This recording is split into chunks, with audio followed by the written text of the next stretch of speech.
You cannot begin to imagine in how many ways the world is the opposite of what you have been taught to believe. You see the guy who sells drugs to willing customers so he can feed his family as the scum of the earth, while you see the hypocrite who gives away stolen money in the name of government as a saint. You see the guy who tries to avoid being robbed by the federal thugs as a crook and a tax cheat, but see as virtuous the politician who gives away the same stolen loot to people to whom it does not belong. You see the cop as a good guy when he drags a man away from his friends and family and throws him in prison for 10 years for smoking a leaf. And you see anyone who defends himself from such barbaric fascism as the lowest form of life, a cop killer. In reality, most drug dealers are more virtuous than any government social worker, and prostitutes have far less to be ashamed of than political whores, because they trade only with what is rightfully theirs, and only with those who want to trade with them. The upstanding, church-going, law-abiding, tax-paying citizen who votes Democrat or Republican is far more despicable and a bigger threat to humanity than the most promiscuous, lazy, drug-snorting hippie. Why? Because the hippie is willing to let others be free, and the voter is not. The damage done to society by bad habits and loose morality is nothing compared to the damage done to society by the self-righteous violence committed in the name of the state. You imagine yourselves to be charitable and tolerant when you are nothing of the sort. Even the Nazis had table manners and proper etiquette when they weren't killing people. You think you're good people because you say please and thank you? You think sitting in that big building on Sunday makes you noble and righteous? The difference between you and a common thief is that the thief has the honesty to commit the crime himself, while you whine for government to do your stealing for you. The difference between you and the street thug is that the thug is open about the violence he commits, while you let others forcibly control your neighbors on your behalf. You advocate theft, harassment, assault, and even murder, but accept no responsibility for doing so. You old folks want the government to steal from your kids so you can get your monthly check.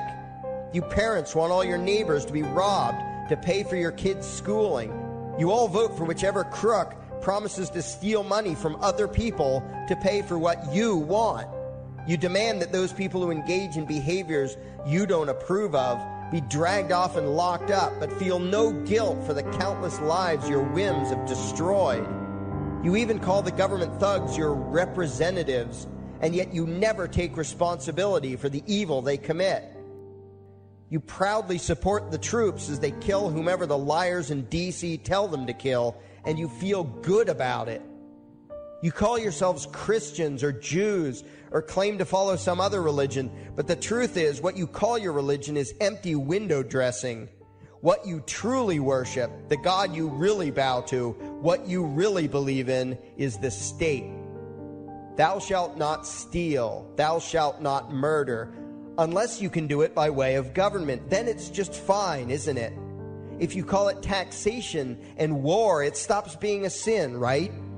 After all, it was only your God that said you shouldn't steal and murder, but the state said it was okay. It's pretty obvious which one outranks the other in your minds. Despite all the churches, synagogues, and mosques we see around us, this nation has one God and only one God, and that God is called government. Jesus taught nonviolence and told you to love your neighbor, but the state encourages you to vote for people who will use the violence of government to butt into every aspect of everyone else's life. Which do you believe? To those about to stone a woman who had committed adultery, Jesus said, "Let him who is without sin cast the first stone." But the state says it's perfectly fine to lock.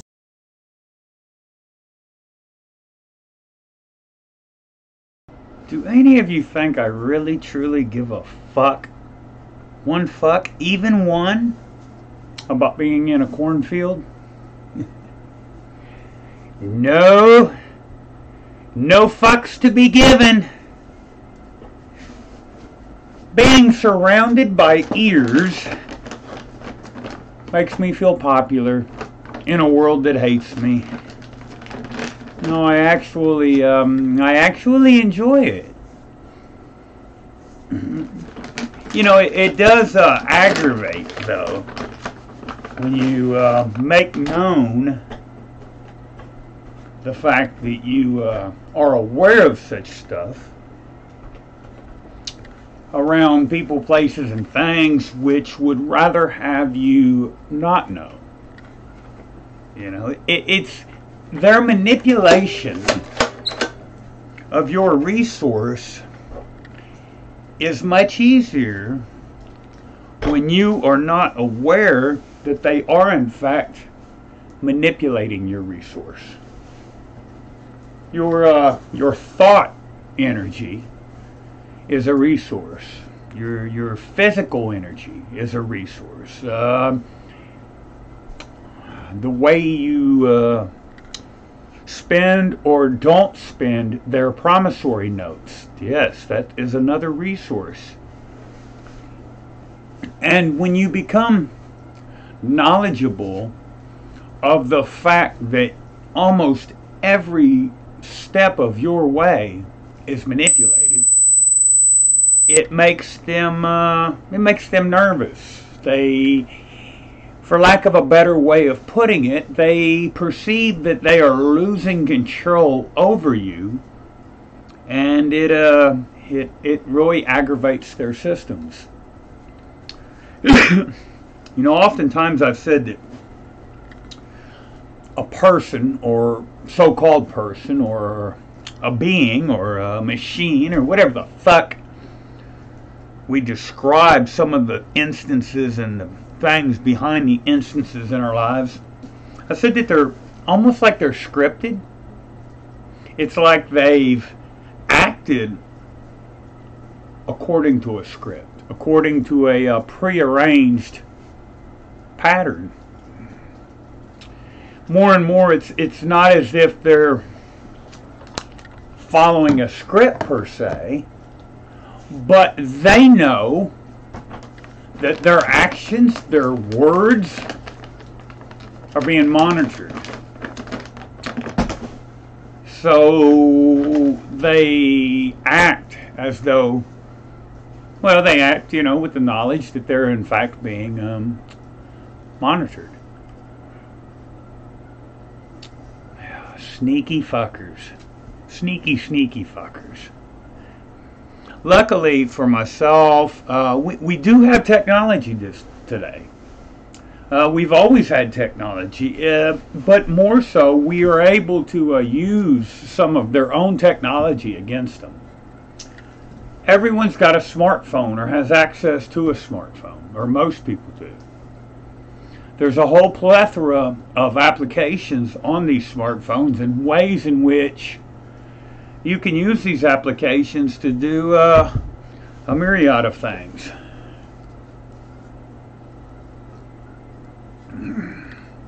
Why would so much effort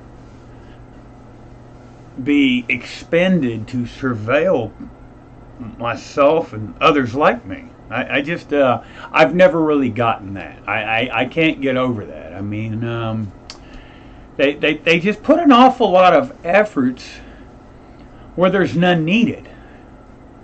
You see, an honest person will live on a fixed income and they'll starve, or literally damn near starve, as a result of being on a fixed income.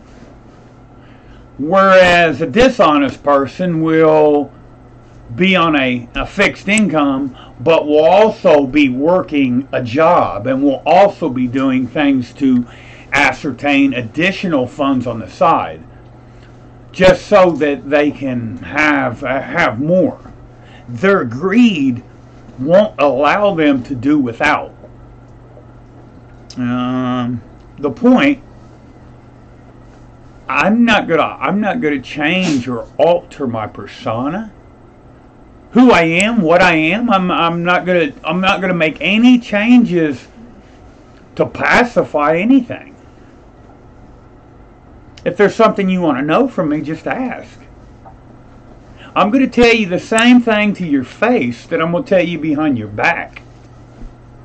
I'm not going to, there's no reason for me to lie or not be truthful, because I have nothing to hide.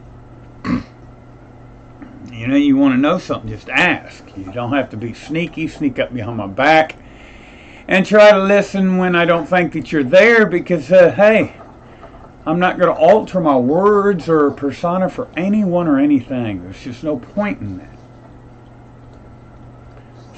It disgusts me when I have to feel like things would, you know, you don't have to sneak up on me.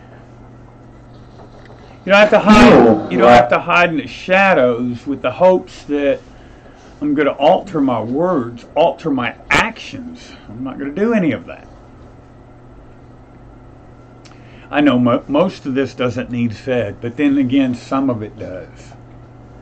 Some of it does.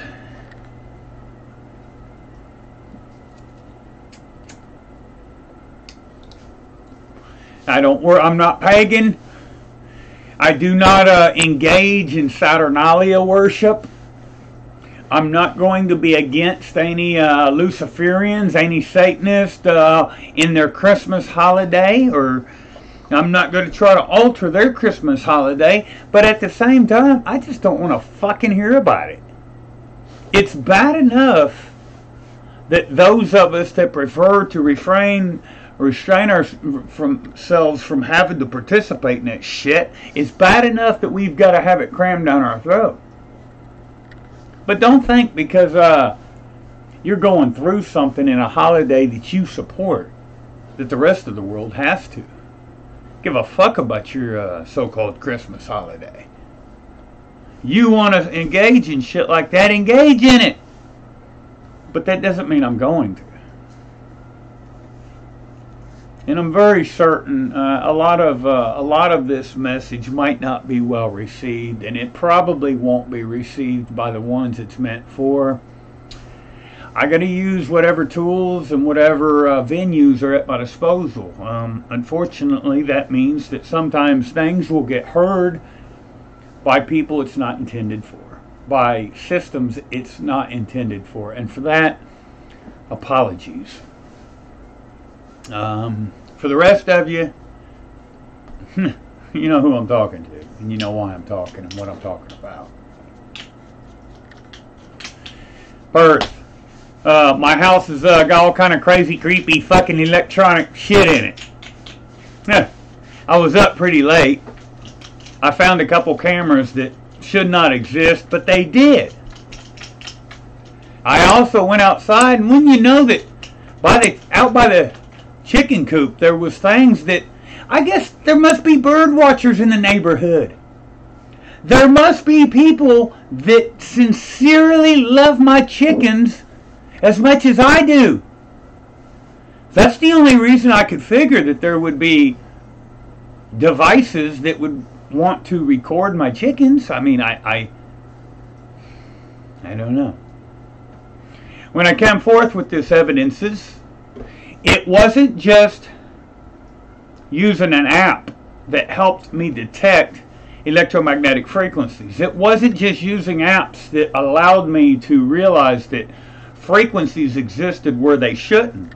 I also physically walked around, physically looked around, and discovered shit. But it's just their little shithole, my shithole, our shithole. It gets deeper and deeper and deeper and deeper and deeper and deeper. It gets annoying having to deal with it. I said, well, I don't give a fuck who's listening. Because I'm not saying nothing that I won't claim. I own my words. And the minute they exit my mouth, this big hole in front of my face, they're going to do damage. And they're also going to do benefit. And I happily accept the responsibility that comes with both. Because I know that whenever I put forth a word, there's already been a thought behind said word, and there's already an accountability that has came with that thought. I already know that I'm going to be held accountable, held responsible And that's, if I can't accept responsibility for my words, I won't say them. So the fact that I would say stuff, yeah, I'm okay with someone listening to it, but fuck, you don't have to sneak and listen to it. You can just ask me. Seeing the same federal agents at a gas station several days in a row, seeing the same local and state authorities at the same gas stations several times, that's not even a concern of mine. I just don't really give a fuck. What does concern me is that these systems feel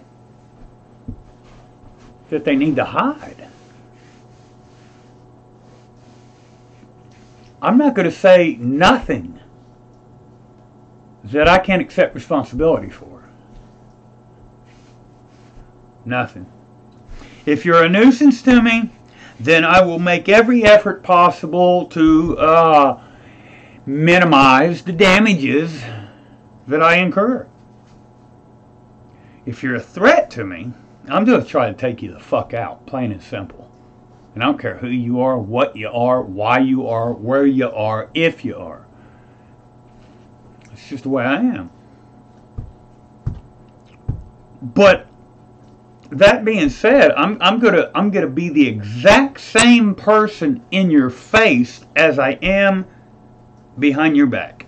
It's so much easier when we're able to be transparent and when we don't lie to each other and we put it all on the fucking table, we can work through our problems. At the end, we're not all equals. Some of us are rich and famous. Some of us are poor and shitty.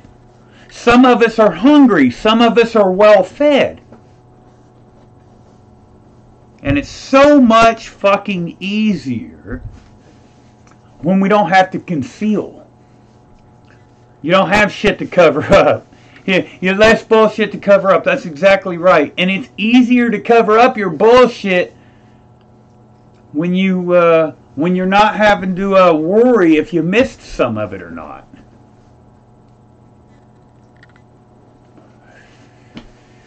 So it gets harder when you start to unravel shit. And you have to, I always knew that things were amiss with regards to so-called family. Meaning, my father's family was never there. When they were there, they blamed everything on my mother's family. My mother's family has never been there, but when I've been around them, they spent the bulk of that time blaming my father's family. And at the end of the day, at the very end of the day, when I'm alone and brokenhearted, I'm right there with those that truly matter. Yep, I'm alone in a room with plants and animals. I'm in the same room, alone with the plants and animals that I will awake to in the morning. So when I say I don't need to hide from people, I mean I literally am not going to hide from people, because I literally feel that most people, unfortunately, are beneath me. I'm not saying they all are. I'm not saying that I'm better than anyone or anything. I'm just saying that them plants up there on that pass-through behind me, they live in the trenches with me. They go through the shit with me. Let's see, where they at? Big old dog up here. This little kitten over here on the floor beside me. Right there with me. Where's the so-called society I live in? Where they at? No, they're not here. Are they behind me? Nope, not here either. Are they under my bed? Nope, not under my bed. No. That's where they're always at. Nowhere to be found. So when I have to base my thoughts and my life around something, I'm going to try to base it on the truth as I perceive it to be. And what is that truth? What's the foundation of that truth? It's going to be my experience. You hear a lot about friends and family, local community. I have none of that. I've got plants and animals. And when I suffer, these plants and animals suffer. Yeah, I know I'm not the only one in the world who has ever suffered. I know there's allegedly other people, places, and things that suffer as well. Where are they at? Again, I don't know. They're somewhere. But I can't talk on what I don't know. I can only speak on what I know.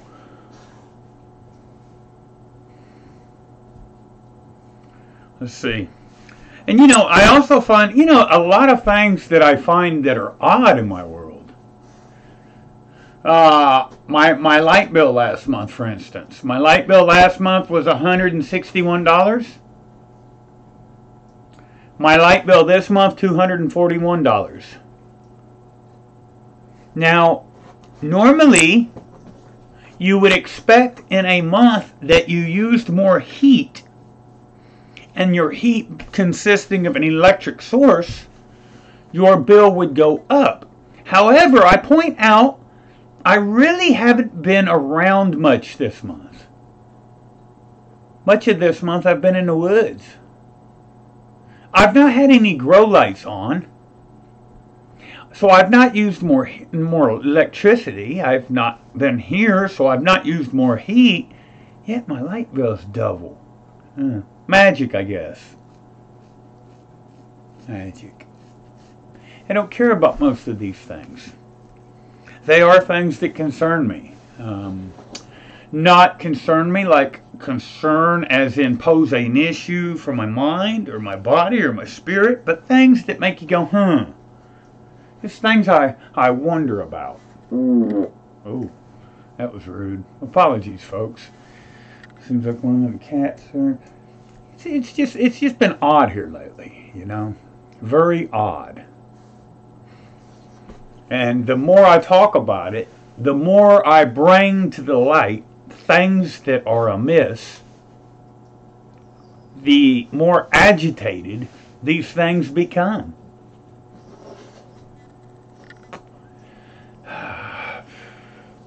You're not even allowed to question them. Can't even question them. I don't know why that is.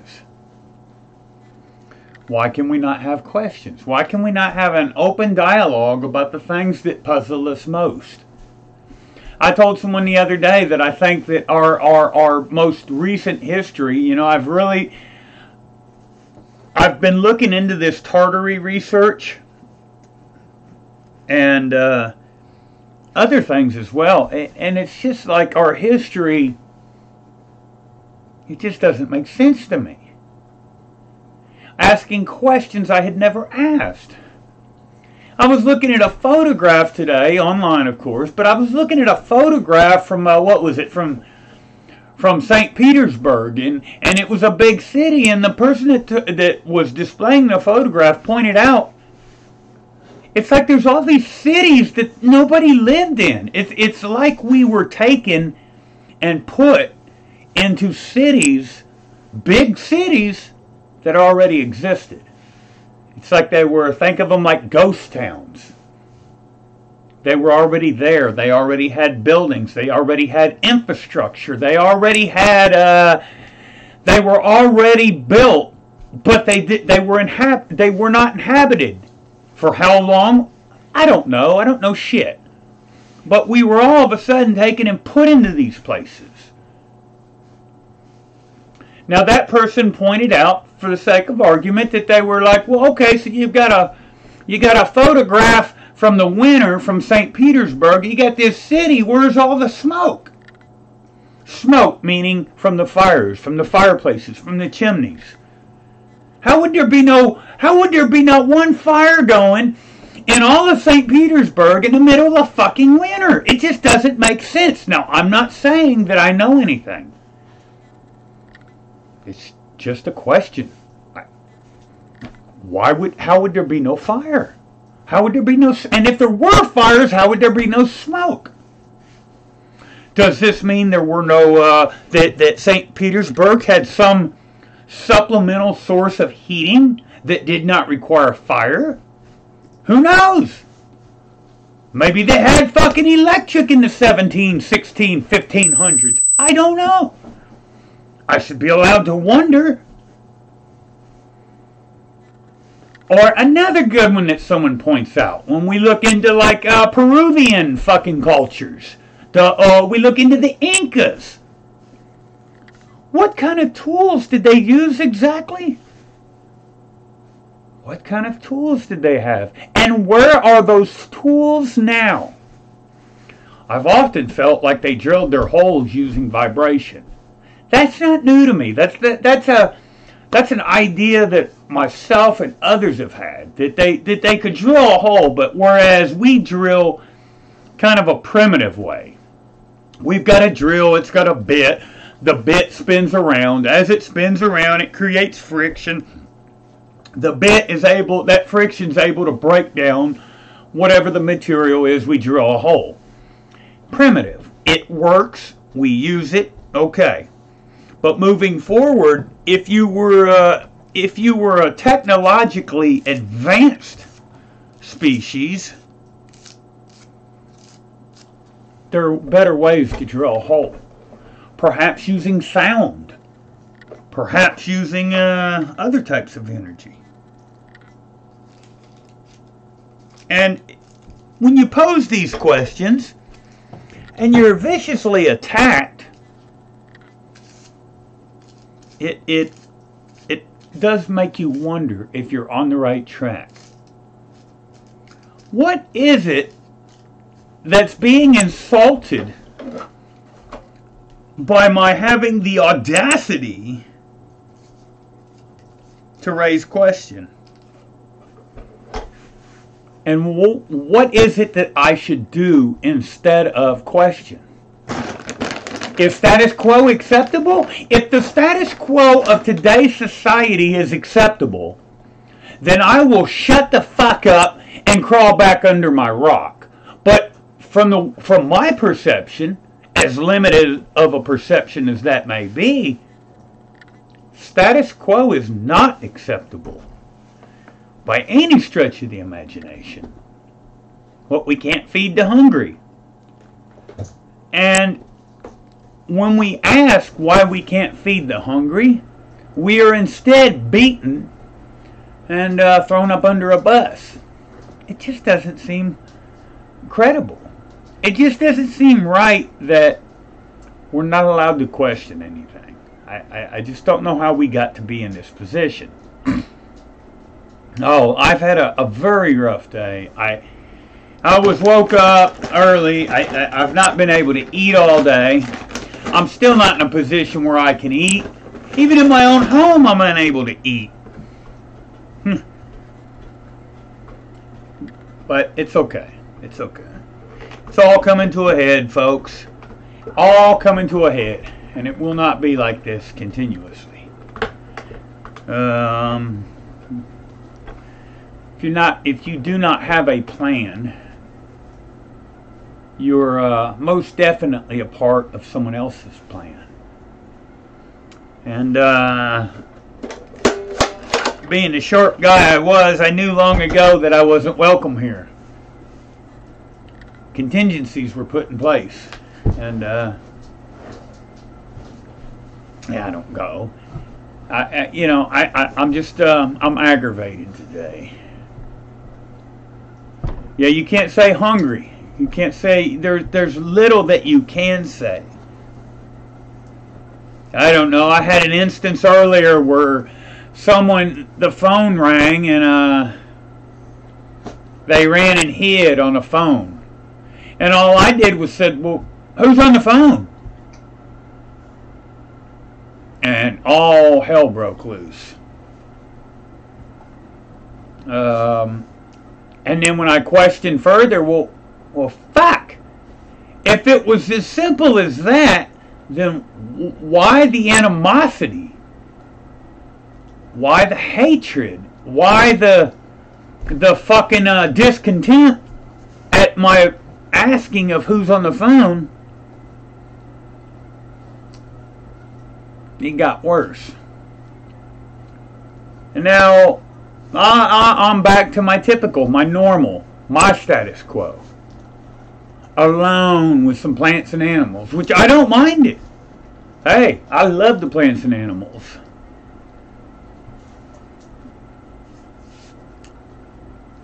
I'm sick of the script. It gets old. Expected to live according to someone else's narrative, yet they don't even have the decency to share more of the narrative with us. I'm supposed to live a lie, but I don't even get the important pieces of the lie.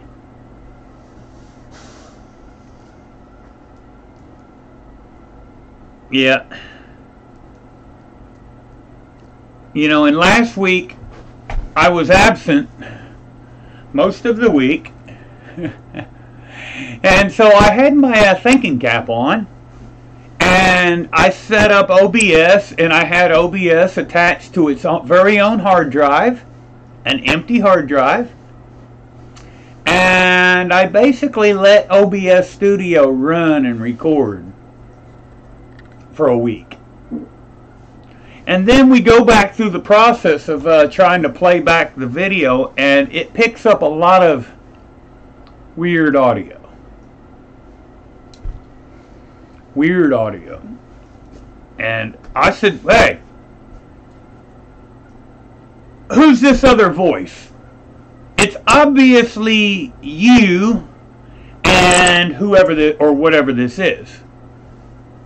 Well, I'm delusional. You can clearly hear that there's more than one voice, but I'm making it all up.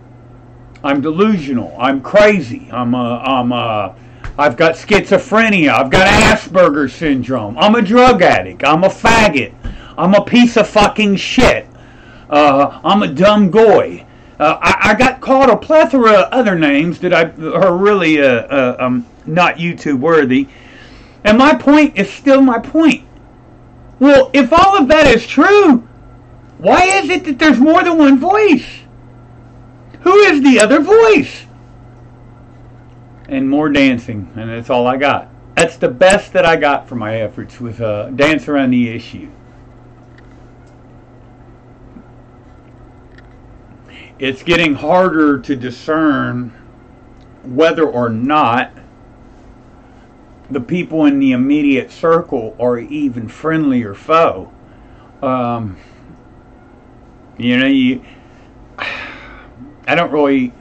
never really perceived self as having friends, but I don't know. It's getting harder to figure it all out. That's what makes that's what makes everything that's happening in my world most difficult. Is because I'm sitting here and I'm going through a lot of shit that just is not normal. And every time I prove to myself and the world around me just how off shit is, rather than help brainstorm and come up with explanation, all anything wants to do is get judgmental and persecute me.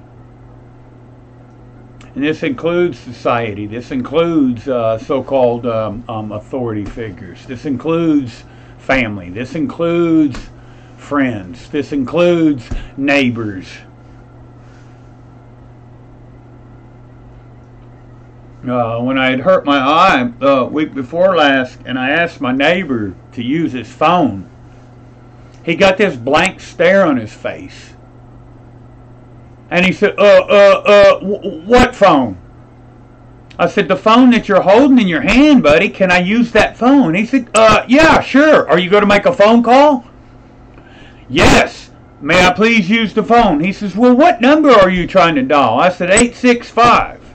That's an area code, folks. That is an actual area code.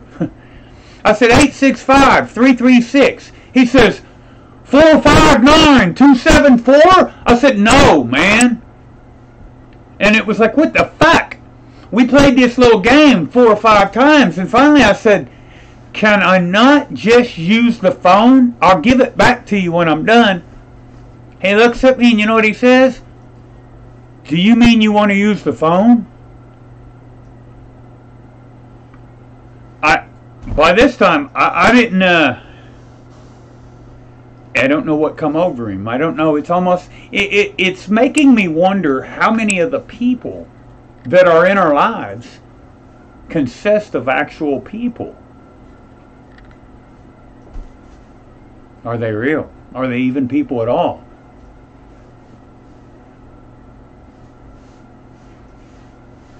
Let's see. What did you say about the presidents? I can't read that. Hold on. Let's see here. When he found out you had no funds, he disappeared, huh?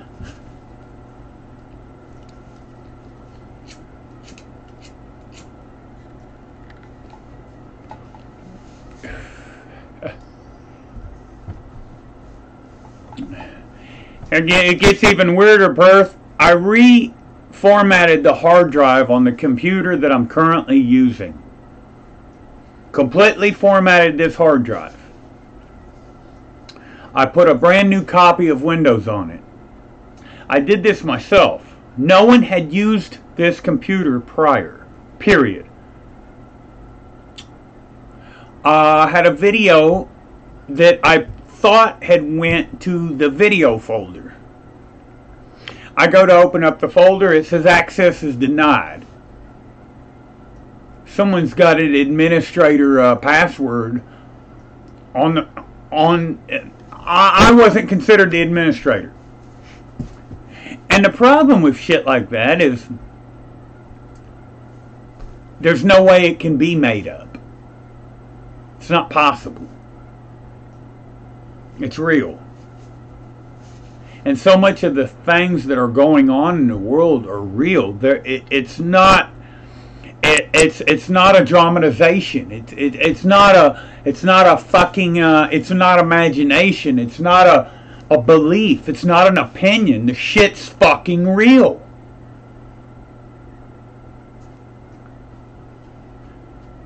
When I walk into a room and it sounds like there's an echo when people talk, and I think that there's recording devices being employed in the room, and the people leave the fucking room, and I check the room and I find a fucking recording device, the shit's fucking real. And then you tell people, well, the motherfuckers, somebody's fucking in control of this device. This information's going somewhere. Well, you're crazy.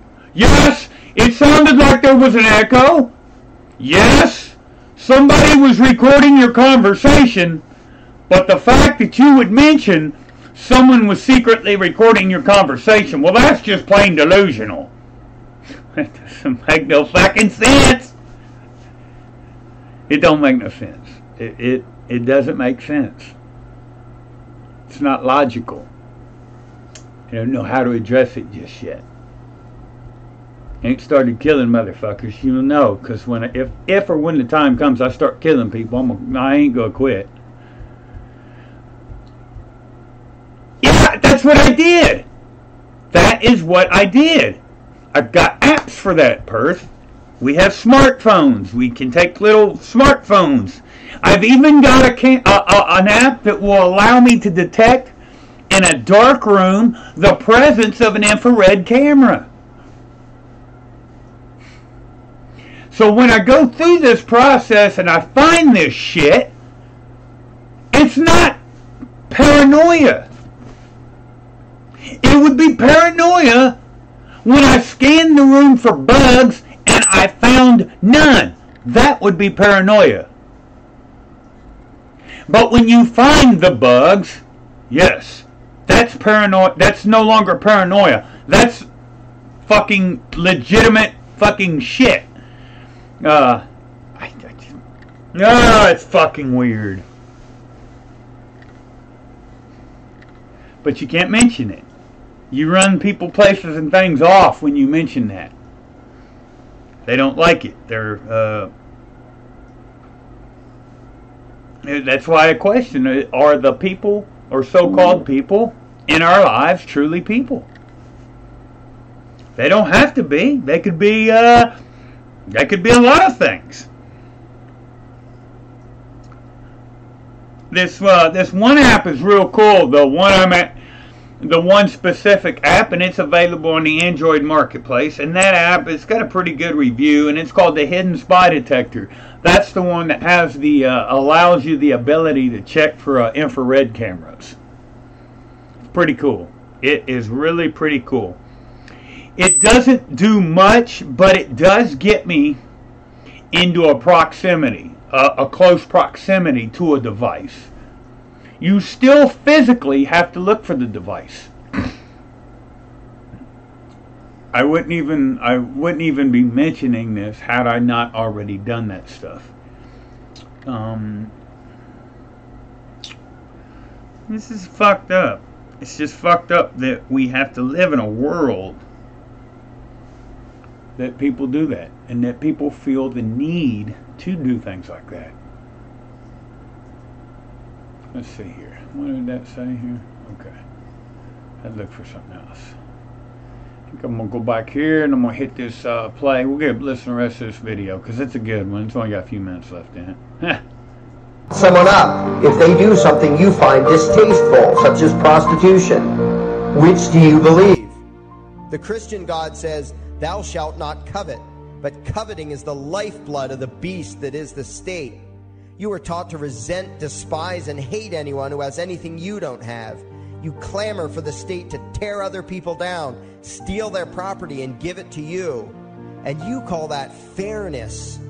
The Bible calls it coveting and stealing. You are not Christians. You are not Jews. You are not Muslims. And you certainly aren't atheists. You all have the same God, and its name is government. You're all members of the most evil, insane, destructive cult in history. If there ever was a devil, the state is it, and you worship it with all your heart and soul. You pray to it to solve every problem, to satisfy all your needs, to smite your enemies, and to shower its blessings upon you. You worship what Nietzsche called the coldest of all cold monsters, and you hate those of us who don't. To you, the greatest sin is disobeying your God, breaking the law, you call it, as if anyone could possibly have any moral obligation to obey the arbitrary commands and demands of the corrupt, lying, delusional megalomaniacs who infest this despicable town. Even your ministers, priests, and rabbis, more often than not, are traitors to their own religions, teaching that the commands of human authority should supersede adherence to the laws of the gods they say they believe in. Several years ago, I heard one pompous evangelical jackass in particular pontificating on the radio that anyone who disobeys the civil authority, be it a king or any other government, is engaging in rebellion against God. Those were the exact words he used. What if the government is doing something wrong? Well, this salesman for Satan opined, that is the business of those in government, and you are still obligated to obey. Everywhere you turn, be it the state or the church, the media or the schools, you are taught one thing above all else, the virtue of subjugating yourselves to mortals who claim to have the right to rule you. It is sickening the reverence with which you speak of the liars and thieves whose feet are so firmly planted on your necks. You call the congressmen and the judges honorable, and you swoon at the magnificence of the grandiose halls they inhabit, the temples they built to celebrate the domination of mankind. You feel pride at being able to say you once shook a senator's hand or saw the president in person. Ah, yes, the grand deity himself, His Royal Highness, the President of the United States of America. You speak the title as if you're referring to God Almighty. The vocabulary has changed a bit, but your mindset is no different from that of the groveling peasants of old who bowed low, faces in the dirt, with a feeling of unworthiness and humility when in the presence of whatever narcissist had declared himself to be their rightful lord and master. The truth of the matter, back then and today, is that these parasites who call themselves leaders are not superior beings. They are not great men and women. They are not honorable. They're not even average. The people who earn an honest living, from sophisticated millionaire entrepreneurs to illiterate day laborers doing the most menial tasks you can imagine, those people deserve your respect. Those people you should treat with courtesy and civility. But the frauds who claim the right to rule you and demand your subservience and obedience, they deserve only your scorn and contempt. Those who seek so-called high office are the lowest of the low. They may dress better, have larger vocabularies, and do a better job of planning out and executing their schemes, but they are no better than pickpockets, muggers, and carjackers. In fact, they are worse, because they don't want to rob you of just your possessions.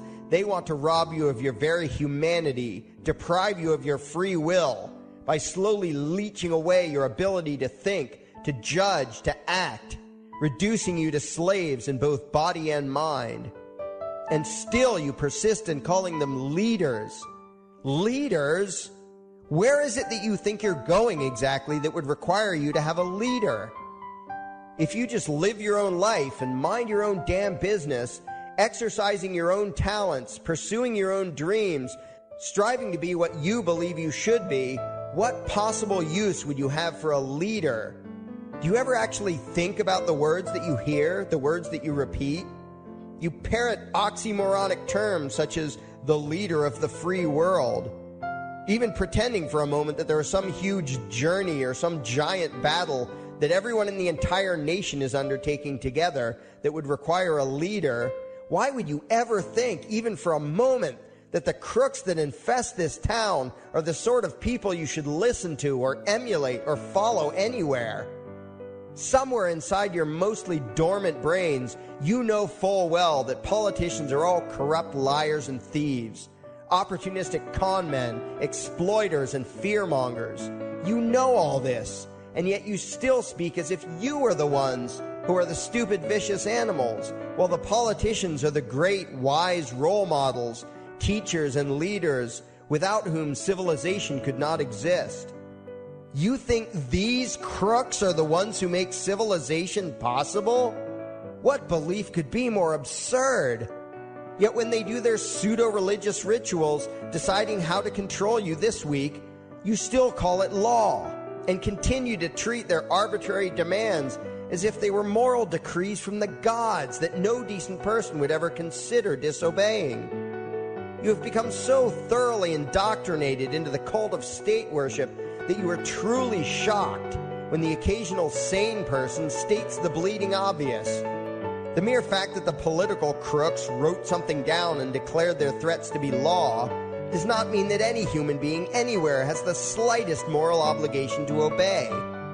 Every moment of every day, in every location and every situation, you have a moral obligation to do what you deem to be right, not what some delusional bloated windbag says is legal. And that requires you to first determine right and wrong for yourself, a responsibility you spend much time and effort trying to dodge. You proclaim how proud you are to be law-abiding citizens and express your utter contempt for anyone who considers himself above your so-called laws, laws that are nothing more than the selfish whims of tyrants and thieves. The word crime once meant an act harmful to another person. Now it means disobedience to any one of the myriad of arbitrary commands coming from a parasitical criminal class. To you, the term crime is nearly synonymous with the word sin, implying that the ones whose commands are being disobeyed must be something akin to gods, when in truth they are more akin to leeches. The very phrase, taking the law into your own hands, perfectly expresses what a sacrilege it is in your eyes for a mere human being to take upon himself the responsibility to judge right from wrong and to act accordingly instead of doing what you do, unthinkingly obeying whatever capricious commands this cesspool of maggots spews forth. You glorify this criminal class as lawmakers and believe that no one is lower than a lawbreaker, someone who would dare disobey the politicians. Likewise, you speak with pious reverence of law enforcers, those who forcibly impose the politicians' every whim upon the rest of us. When the state uses violence, you imagine it to be inherently righteous and just, and if anyone resists, they are, in your eyes, contemptible lowlifes, lawless terrorist criminals. Like the lawless terrorist criminals who helped slaves escape the plantations. Like the lawless terrorist criminals who helped Jews escape the killing machine of the Third Reich. Like the lawless terrorist criminals who were crushed to death under the tanks of the Red Chinese government in Tiananmen Square. Like all the lawless terrorist criminals in history who had the courage to disobey the never-ending stream of tyrants and oppressors who have called their violence authority and law. And that includes the lawless terrorist criminals who founded this country. Everything you think you know is upside down, backwards, and inside out. But what has to take the cake, the height of your insanity, is the fact that you view as violent terrorists the only people on the planet who oppose the initiation of violence against their fellow men. Anarchists, voluntarists, and libertarians. We use violence only to defend ourselves against someone who initiates violence against us. We use it for nothing else. Meanwhile, your belief system is completely schizophrenic and self-contradictory. On the one hand, you teach the young slaves that violence is never the answer. Yet out of the other side of your mouths, you advocate that everyone and everything, everywhere and at all times be controlled, monitored, taxed, and regulated through the force of government. In short, you are teaching your children that the masters may use violence whenever they please, but the slave should never resist. You indoctrinate your children into a life of unthinking, helpless subservience. You are putting the chains around their little necks and fastening the locks tight. And worst of all, you feel good about it. Out of one side of your mouths, you condemn the evils of fascism and socialism and lament the injustices of the regimes of Hitler, Stalin, and Mao. While out of the other side of your mouths, you preach exactly what they did. The worship of the collective, the subjugation of every individual to that evil insanity that wears the deceptive label, the common good. You babble on and on about diversity and open-mindedness and then beg your masters to regulate and control every aspect of everyone's lives, creating a giant herd of unthinking conformist drones. You wear different clothes and have different hairstyles, and you think that makes you different. Yet all your minds are enslaved to the same club of masters and controllers. You think what they tell you to think and do what they tell you to do while imagining yourselves to be progressive, thinking, and enlightened. From your position of relative comfort and safety, you now condemn the evils of other lands and other times while turning a blind eye to the injustices happening right in front of you. You tell yourself that had you lived in those other places, in those other times, you would have been among those who stood up against oppression and defended the downtrodden. But that is a lie. You would have been right there with the rest of the flock of well-trained sheep, loudly demanding that the slaves be beaten, that the witches be burned, that the nonconformists and rebels be destroyed. How do I know this? Because that is exactly what you are doing today. Today's injustices and oppressions are fashionable and popular, and those who resist them, you tell yourselves, are just malcontents and freaks, people whose rights don't matter, people who deserve to be crushed under the boot of authority. Isn't that right? You bunch of spineless, unthinking hypocrites, Look in the mirror. Take a good look at what you imagine to be righteous and kind. You are the devil's plaything. The crowds of thousands wildly applauding the speeches of Adolf Hitler, that was you. The mob demanding that Jesus Christ be nailed to the cross, that was you. The white invaders who celebrated the wholesale slaughter of those godless redskins, that was you. The throngs filling the Colosseum, applauding as the Christians were fed to the lions, that was you. Throughout history, the perpetual suffering and injustice occurring on an incomprehensible scale, it was all because of people just like you. The well-trained, thoroughly indoctrinated conformists, the people who do as they're told, who proudly bow to their masters, who follow the crowd, believing what everyone else believes and thinking whatever authority tells them to think. That is you. And your ignorance is not because the truth is not available to you. There have been radicals preaching it for thousands of years. No, you are ignorant because you shun the truth with all your heart and soul. You close your eyes and run away when a hint of reality lands in front of you. You condemn as extremists and fringe kooks those who try to show you the chains you wear because you don't want to be free. You don't even want to be human. Responsibility and reality scare the hell out of you, so you cling tightly to your own enslavement and lash out at any who seek to free you from it. When someone opens the door to your cage, you cower back in the corner and yell, "Close it, close it." Well, some of us are finished with trying to save you. We've wasted enough effort trying to convince you that you should be free. All you ever do is spout back what your masters have taught you, that being free only leads to chaos and destruction, while being obedient and subservient leads to peace and prosperity. There are none so blind as those who will not see. And you nation of sheep, would rather die than see the truth.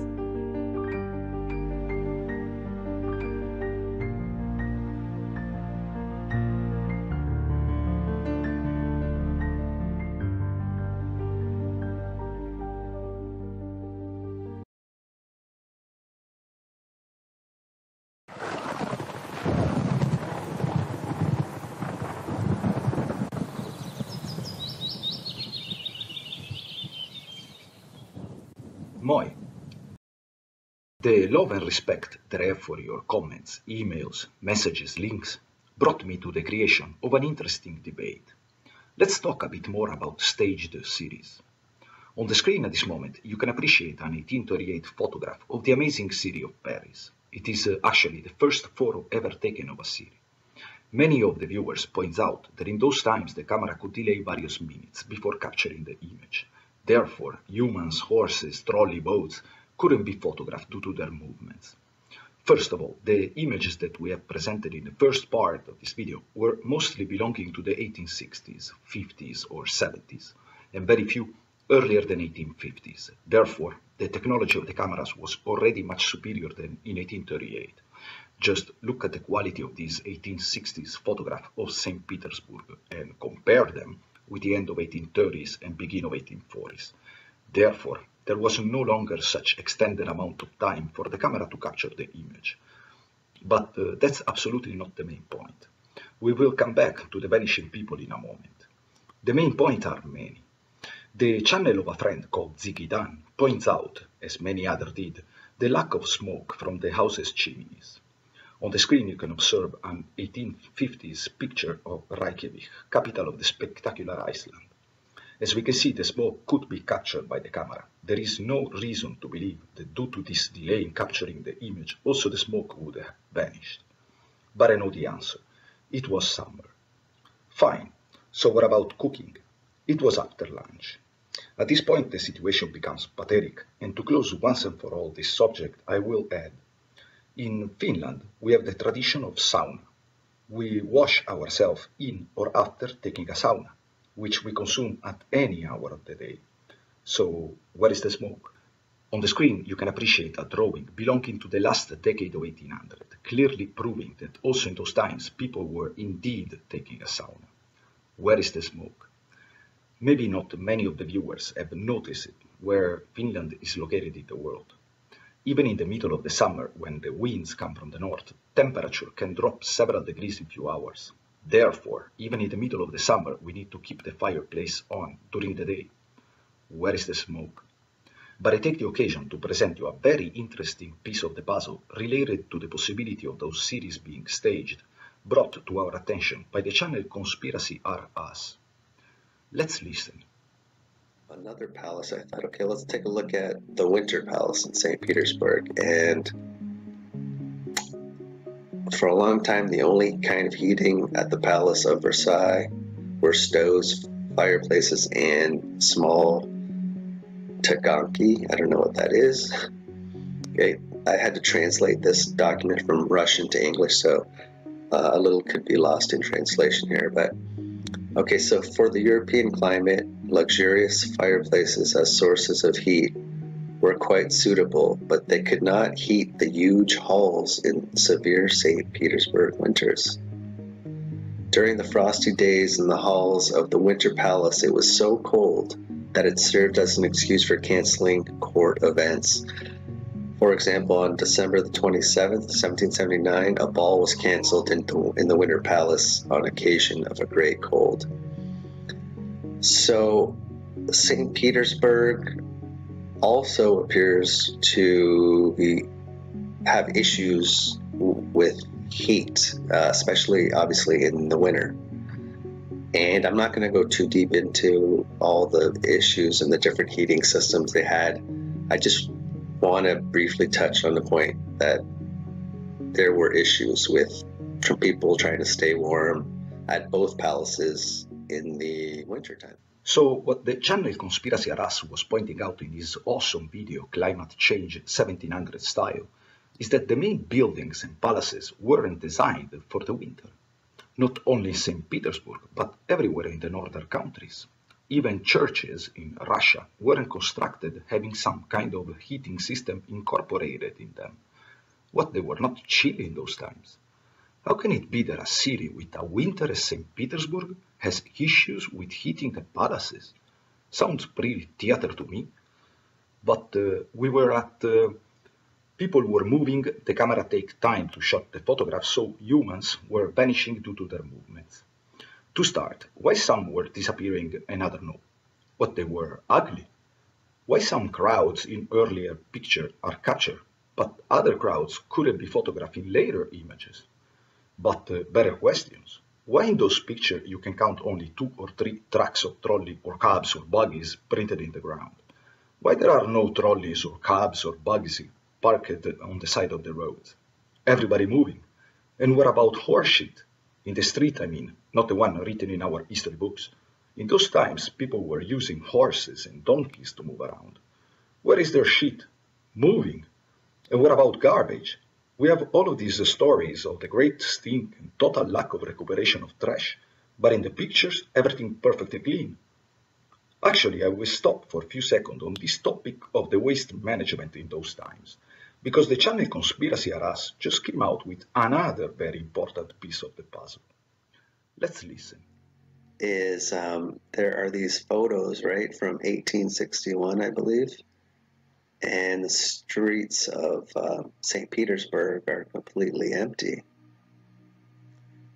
And what I kind of find interesting about this is, there's just some boats, but there's nobody. It's lifeless, right? And this has been talked about by other people as well. What I find interesting about this is it's not till after this that St. Petersburg experienced issues with waste management. So 1861, those photos, so it's not until later, 1890, that they have to start worrying about waste management. So it's just an interesting piece to that puzzle, because if they would have had to start dealing with waste management before these photos were taken, then this whole concept of empty cities, staged cities, you could have ruled this out. But this theory is still on the table for me. I think we did get reintroduced to these cities. And I know there's early pictures of London as well from like the early 1850s. So by the late 1850s in London, as more people, massive amounts of people are flooding the city, all of a sudden waste is an issue.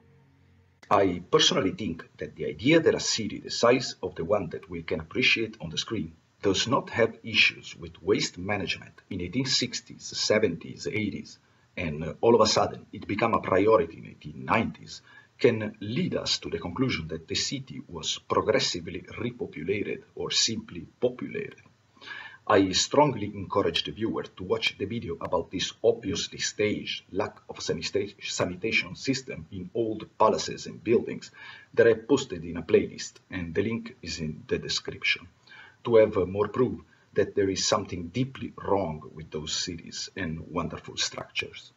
So let's go back to the horseshit. Where is it? The answer would be they cleaned the street for the purpose of taking the picture. The photographers in those times were, let's say, powerful people. They could empty entire cities to take their precious photographs. Therefore, they could ask to clean the garbage and shit from the street to make them more valuable. Let's take, for example, the center of St. Petersburg. Those buildings are occupied by very rich people, let's say the elite. Do you think that those guys would say to their personal cab or trolley to move away from the center because of a photograph? What if they would have an emergency? Do you think that those guys wouldn't go to the center because of a picture? And how would they manage to keep all of the other people out of it? And with this question I bring in more theories. It was Sunday and people were at church. All of those pictures, and it is always Sunday. Fine. So let's go back to the rich or the elite. How did they get to church? By walk? The mansions where the elite reside are located many kilometers away from the main churches. Where are the trolleys, cabs, horses, donkeys waiting for them outside the cathedral? Where is the horseshit? So people were inside, vanishing because of the camera. It was Sunday after lunch, and everybody just came out of the sauna and shot the fire not to make too much smoke and ruin the pictures. So what about the windows? Maybe not many of the viewers have noticed it, that in Finland during the winter season we have almost 24-hour darkness. Night. You don't think that in summer people have the windows wide open to bring a bit of light inside the houses? So why are they all closed? Same with this one of Montreal. Everybody shy of the sun. Another question. What about the lack of boats? Look at Budapest. Go check what historians are telling us about the traffic of boats in the Duna River in those times. That's the second largest river of Europe, with several major cities along its course. But of course, they were vanishing because of the delay of the camera to capture the images. So where are the trails of water that the boats leave behind? Because boats inside harbors are maneuvering very slow. Where are they? But let's move now to talk about something that is really important to mention. Let's pause the boats issue for a few seconds. We will bring it back in a moment. So, what about the mud in the streets? On the screen we can appreciate the two images of St. Petersburg and Toronto showing this strange, to me, clean-up process in the street of the center. I have received a very interesting theory. That's not mud being cleaned up, but the beginning of a stone paving or flooring. They are putting earth or clay on the streets to later place the stones that will become a rock or bricked road. Very good point. The only problem with this theory, by the way, on the screen we can observe a picture of Amsterdam that shows us the process of stone paving or flooring, to have an example of what we are talking about, is that as we can appreciate on the same panoramic photos, in the river there are no sign of boats bringing that earth or clay, but not even trolleys in the streets carrying piles of earth or clay, or the famous stone bricks that will be used for the paving or flooring. As I've showed you in one of my previous videos, there is no doubt that the construction material in St. Petersburg was carried by barges or boats. So, where are they? But I can tell you one thing, folks. I can't wait to start this documentary.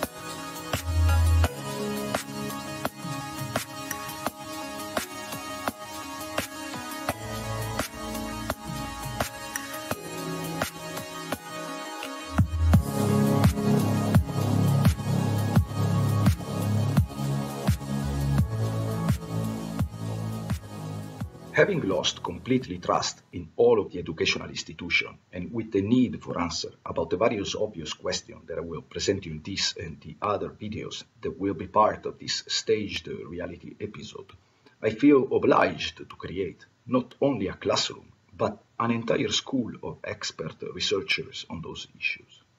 Having no interest in any popularity or economical compensations, this project had the only purpose to search for answers and truth. Therefore, I would love to present other people's research and associate with more channels that will agree to let me proudly spread their studies. I'm calling for unity in this labyrinth of lies called reality. On the screen at this moment, you can appreciate a beautiful starport located in Finland. By the way, one of the many in those areas of Europe, precisely in the archipelago of islands in front of the town of Lovisa. It's called Svartholm. I have chosen to start from this place for one reason on top of the many, to give you proof that the so-called historians are parroting info in the various indoctrinational institutions without doing their own research and obvious observation. As we can clearly appreciate, the people who built the massive stone wall on the left side of the image are not at all the same that built the walls of the rest of the structure. Even a drunk donkey would easily realize that the types of stones used are different. The masonry is different.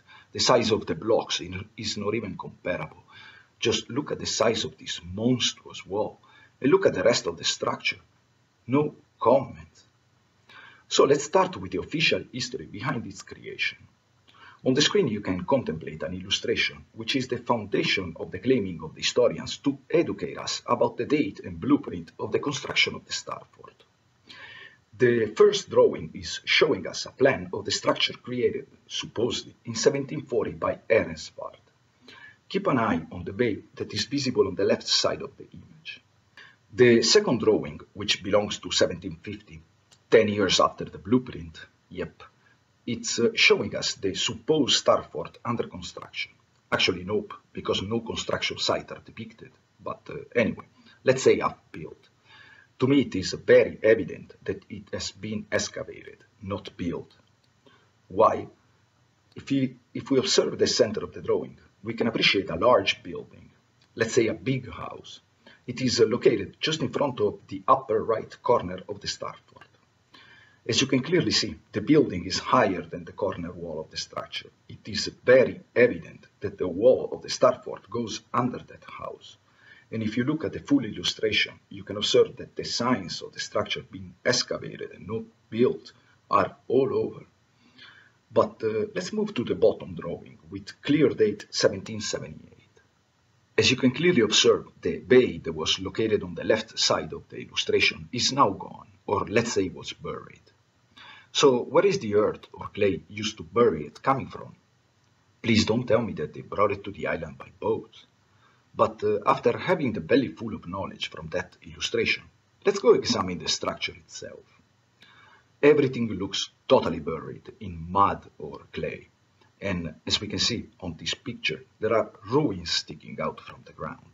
We can also see that the oldest wall, the enormous one, presents visible sign of being buried by mud, and in our days overgrown by vegetation. The arches that are located all over the starfort are buried, and as we can observe, some of them have even been closed down. The structure clearly continues below ground level, and as we can see, also the top of the walls present sign of being covered by mud at some point.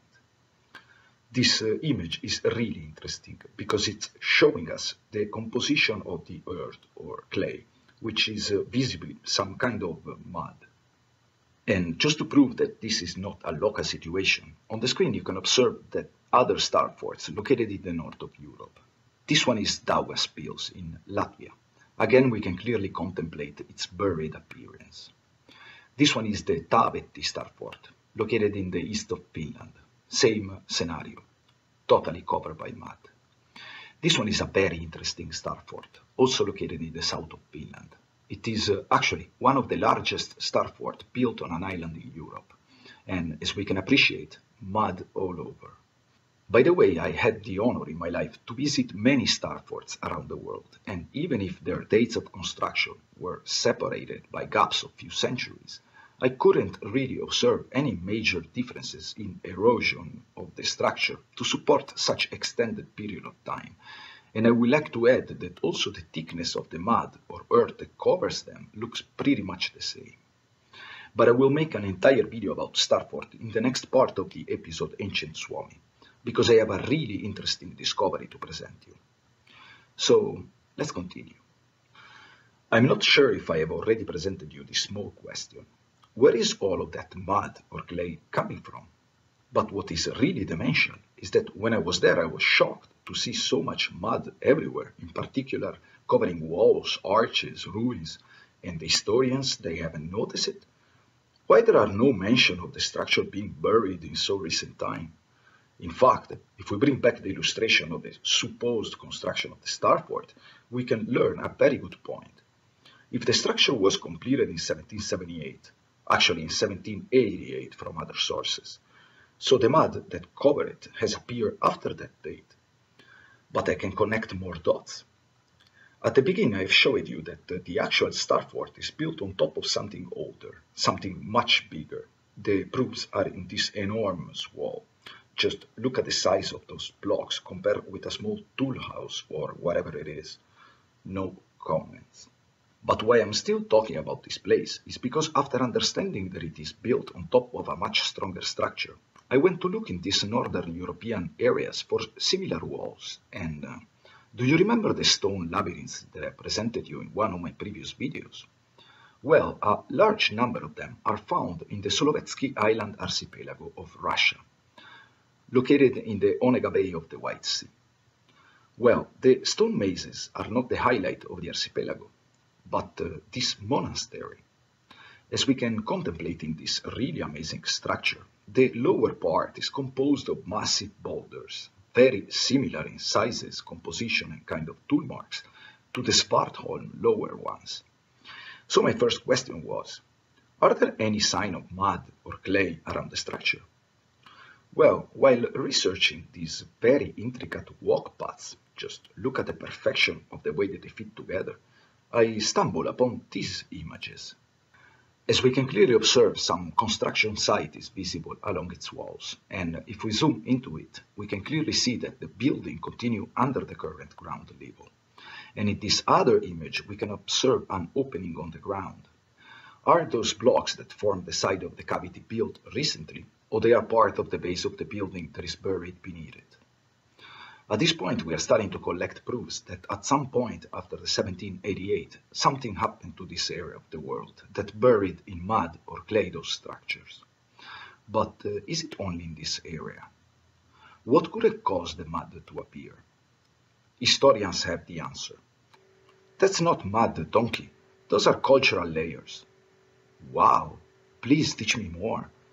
A cultural layer is a natural process that refers to the presence of earth or clay that have formed due to the accumulation of dust, dirt, and other components during a long period of time. The thickness of the cultural layer can vary due to the deepness of the interested areas, the kind of soil, the environment that surrounds the location, and so on. Wow, so mystery solved.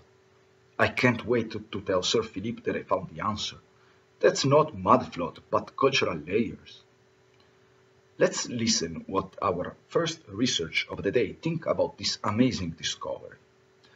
Let me proudly present you Sir Philippe Truschinin. Okay, this is the example of what they call a cultural layer. I mean, we can see there's no cultural layer.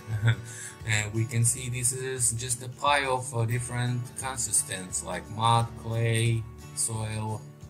And here's Omsk, my hometown where I was born.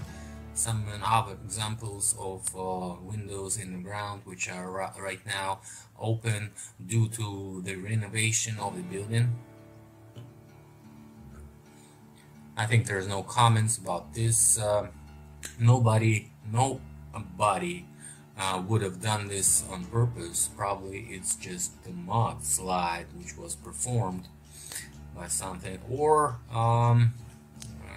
most of the cities were located at the mining points, and that's how at some period of time the mine drill holes just getting damaged and the mud's coming out. Or maybe that's done on purpose, globally, worldwide, whatever you call it.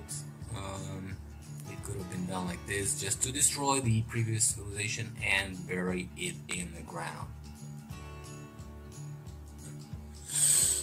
And again, as we can see, it's pretty deep in the ground. Here's the pictures of the same building, were made in the beginning of 20th century. As we can see, the windows still in the ground. And here's another view of the same building, and probably pictures a little bit later. Okay.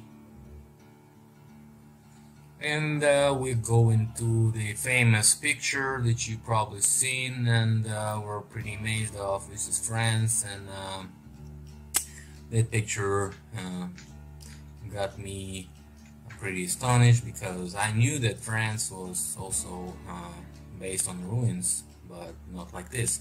And that's the market that actually was located at this area. It was damaged or destroyed or demolished, if you want to call it demolition, and this is how it was performed. A huge construction was just going, and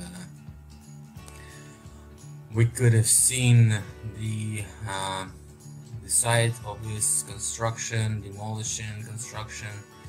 This was aerial view of it. So it's a pretty huge object, pretty huge construction. But deep in the ground we can see just the same picture, mud and sand and clay. Probably no comments about it, but it's pretty interesting to call this a cultural layer. Just imagine how much volume of construction is underground worldwide. And this is not the only proof of this. As I was telling you, most of the Moscow, most of the St. Petersburg, and most of the Russian cities are just like this. There's no cultural layer, but they call it a cultural layer. Well, whatever you want to call it, it still looks for me as a mud. Huge volume of construction, and we're pretty much fooled by all those historicals and archaeological people. And this is again the Polytechnical Museum near Lubyanka, or the KGB building. You know, the foundation of it reaches up to 18 meters deep in the ground. This is Kazan, also this famous street in the center of city. Also, the basement reaches up to 10 meters. And we've seen this picture before, of course. And of course, we see many wooden houses all around Russia. And sometimes it's just wooden house, sometimes it's just a brick house and wooden second floor above it. And this is Abel in Syria, just another city that was excavated by archaeologists. And don't tell me it's a cultural layers, it's just amazing. We call it in Russia watching and seeing nothing. Just the level of this archaeological excavation should have been turning those people to the right conclusions. But they didn't do the right conclusions, didn't make them, and got stuck in this historical concepts that they got. And again, wooden houses, which I was talking about, you know, we have a bunch of them, and most of them get demolished from time to time because we need to construct more new ones, and huge apartment buildings being built over those evidence houses, whatever. Okay, and then just a couple of pictures of so-called cultural layers. We see this mud everywhere we go in Russia. Either it's a railroad construction or a house construction or a road construction. We see this. None of this cultural evidence that that's supposed to be left in this cultural layer. Just the pie of mud, soil, and sand. Oh, okay, and clay. And the level of this clay, mud, sand is sometimes pretty huge. Up to 20 meters, 30 meters, I think. And this is pretty amazing. Okay, maybe are not cultural layers. What Philip pointed out is that throughout Russia, the old buildings of basically every city present sign of being buried by a thick layer of earth or mud. On the screen you can appreciate various examples of entire first floors buried in mud or clay. The deepness of it varies throughout Russia from a couple of meters to dozens. Now, before coming back to Europe, I would like to show you these images of Montreal. The signs of the old buildings being buried and therefore entire first floor being almost underground are everywhere. But the situation of Montreal is much more complex due to many floods recorded in the recent past that could have influenced the proof of the mud flood that we are researching, which we can at this point date in the first few decades of 1800. Another interesting proof was brought to our attention by the channel Conspiracy Harass in the first part of this video, with this old photograph of Sydney. As we can appreciate, also there looks like that another road was buried by a few meters of earth or mud. By the way, Zigidan have suggested that it could be made of granite cobbles. Very interesting. To give you more proof that it was a worldwide but strangely localized event, we could actually listen to our second researcher of the day. Let me proudly present you Conspiracy R Us. This church. This is called, I believe it's St. Mary Magdalene Church. It's in Omaha, Nebraska. And in the 1920s, there was steep hills, apparently, in a certain portion of Omaha. And so they had a project where they wanted to level the streets and get rid of these hills. And since Omaha's earliest days, 6 steep hills, it vexed the residents. So city leaders knew that if the hills weren't conquered, there would be no development. Okay, so they began a series of projects to remove the hills. Over the years, some people sold their houses and businesses and moved to other parts of the city. Those unwilling to sell often found their properties condemned. So basically what they're saying is a lot of structures got destroyed. And this just happened to be one that survived the cut. But I've got some pictures of this I'd like to show you. Let's go back to here. So this is the current entrance, or was before the project. And they've made this ramp, and this goes up to here. So pay attention to this ground level. Let's go to the next slide. Here they're starting the project, and they're just getting rid of all this the earth. But you can see that this ramp going to the entrance is still here. And this is the shot that I really want to focus on. Let's get in more. Let's get a tighter shot here. All right, I hope you can see now. This is the ground level. Maybe I should zoom out a bit more. Okay, so here was that ground level slope that you saw. Here was the ramp they put in, and it led to these, to this set of stairs. Or sorry, to that doorway. But see how far down this goes? I mean, what, 5, 10, 15, 20 feet. So this article, it doesn't really talk about, well, why was, like, what happened to cover this church? Like, what event actually did this? So I think this is a really good example, because you can see here was the ground level, and then you can see it. And so this building, this church, cathedral, it was around. It wasn't built in the dirt, in the mud, and then some event happened. As we are starting to comprehend, this, let's call it mud flood, was a worldwide event, but as I said earlier, strangely localized. The channel Conspiracy Aras in one of his videos was pointing out that some of the cities in North America that present sign of the mud flood were close to mountain chains or large hills. It is a very good observation because could lead to the conclusion that the mud, however it was generated, was coming from the mountains, covering the city while flowing downhill.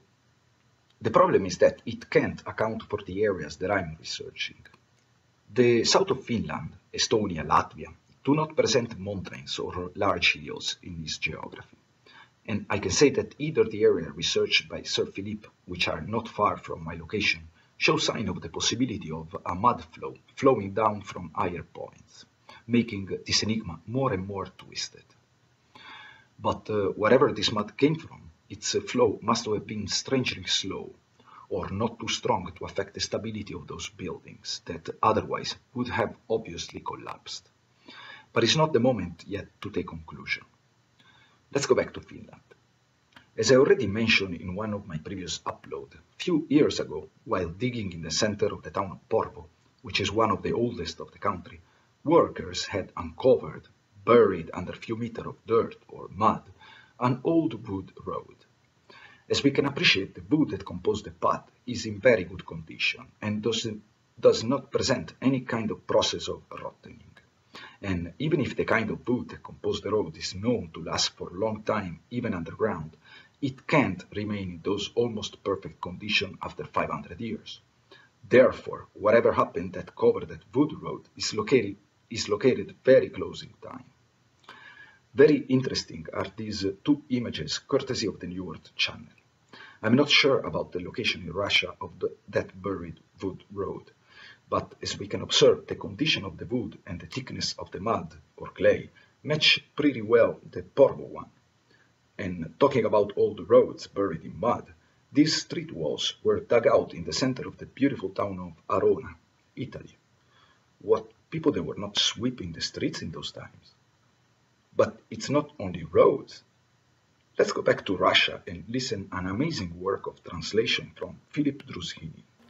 Somebody says that they just, excavated the roads, and this is what we see in the modern pictures, because they, dug the trench and they saw the ancient railroad, which they date to 1890s, but I doubt this date, because if it's buried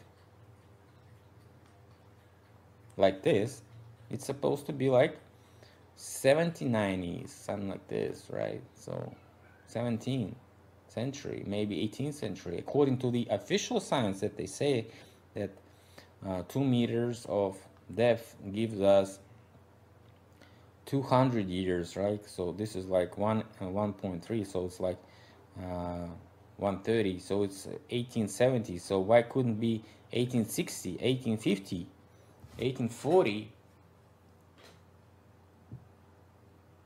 So think about it. Because they give us 1 centimeter a year of the natural growing of the cultural layer. So if this is all cultural layer, so it could be, growing like in 130 years, right? So this railroad was not only abandoned completely, but it got on a thin layer of the mud, And this is impossible in the modern world, because when we have railways that are not used, they often get, recycled. They often get, used for some other purposes, even the private purposes, because people, steal those railroads if they are, abandoned. But this is not what we see on this picture of 1890s, also the previous 19th century. And we see the people excavating the railroads. So probably what they did at that time, they were not building those highways, not building those railroads. They were just excavating. This is what they done. They excavated and restored the previous roads, the previous network. So this is what we see. The full translation and video link is in the description. I can strongly recommend it. But I'm not going to add any comment. Also because this topic of roads and railways will be touched in the next part of this video, because I have a good one to present you. Let's continue. This is another very interesting picture. The square under process of excavation is La Puerta del Sol, center of the beautiful city of Madrid. I couldn't find any article related to the buried structures, but again, we can see that some kind of earth or mud have covered whatever is under the today's street level. But let's go back to Porvo. The sign of the old buildings being buried at some point are just everywhere. I mean, it's insane. You have windows disappearing under the street level everywhere you look. And look at the size of this old door. Totally normal. But there is one building in particular that I would like to examine for a minute. On the screen at this moment, we can observe the City Hall of Porvo, located in the center of the town. To start, it was supposedly completed in 1893, and strangely enough, I cannot find photograph of its construction. I mean, I'm sure that being already the end of 1800, there are dozens of pictures of its inauguration and the completion, but I cannot find them. Even if there are earlier images of the town, like the one on the screen belonging to 1880, I cannot find any signs of the construction of those buildings. Same with the Helsinki one. It was completed supposedly in 1852, but in the few images that you can find of the city from 1850, there are no sign of its construction. On the screen you have few examples of buildings and columns supposedly being under construction, but the reality is that what they are showing us is some kind of fixing, most probably, of structures that were already there. But this will be one of the topics of the next part of this video. So let's go back to our building in Porvo. Obviously presents some issues with the ground level. I really don't think that it was designed that way. In winter, that entrance is completely under the snow. But what can become a good lesson for those who research this mud that at some point covered entire first floors of buildings and structures throughout the planet is that I know that not long time ago, one side of that building was lifted due to the presence of blue clay or green. But that clay, because of droughts and very wet season, became unstable, and some of the buildings actually have sank. It cannot account for all of the structures that I've showed you, but we have to keep an extra eye open on the kind of soil that is below the interested cities. Let's continue. This one is a very interesting building located in Helsinki, the capital of the country. Do you think that it was made to be that way? And in Helsinki, we have even the sign on the walls in early pictures, as I showed you in the first part of this video. The signs of mud are a bit everywhere. But listen to this one. The building on the screen is located in Vyborg, nowadays Russia. But it will not be me commenting it, because this area of the world is starting to become popular among the researchers of this mud flood. This is a good example right here. So this is an older building in Finland. And if you take a look at this side of the building, you can see there are 3 floors at least. So here we go, we have the same patterns, and if you look on the other side of the building, we've got the first floor, you have the second floor, and this whole 3rd floor is covered by earth. So I think this is good evidence that this building it was built prior to whatever event happened, and then this cataclysm happened, and it covered, it's basically engulfed portions of this building. And I would speculate that this entrance here, the actual entrance to this building is probably a lot lower. But this is just another example how that they put an entrance to a higher level in the building. But I hope you could at least see that, and you're going to see this pattern happen a lot. Now, let's just for a few seconds jump to the other side of the Gulf of Finland, in Tallinn, capital of the beautiful Estonia. As I already have mentioned in the previous video, the arches of the protective city wall are very low and they have been closed down. Proves that obviously that mud affected also this area. But look at this mansion, also located in Estonia. Do you think that it was designed that way? At this point, I think we are starting to have enough proof that something of catastrophic proportion has happened to this world around the beginning of 1800. But I know what historians at this point are obviously going to say. This guy is totally flipping out. If 200 years ago an event of such magnitude took place, we would have noticed it. There would be countless accounts of a mud wave striking the cities and the structure covering them with a thick layer of dirt or mud. But that's not the case. So this guy is retarded, and let's go back to the indoctrination. We were at the magical Roman Empire. No comments. At this point, I will bring back one sentence. This mud flood was strangely localized. On the screen at this moment, you can appreciate the area of the north of Norway, near the town of Alta. As I presented you in one of my previous videos, plenty of rock carvings were discovered. I'm not going to start with dates of creation or who made them, but the good point is that those areas do not present sign of being buried in mud. But as we can appreciate in these photos from the Kola Peninsula of Russia, the coastline present huge amount of mud or earth. Same with this boat, also discovered buried in mud in Norway. Just look at the thickness of the earth or clay. So in some areas of the coast of Norway, you can find meters and meters of mud, but in others, no sign of it. I have hundreds of examples to give you about the strange behavior of the mud flood. But first I would say, let's try to understand what could be causing it.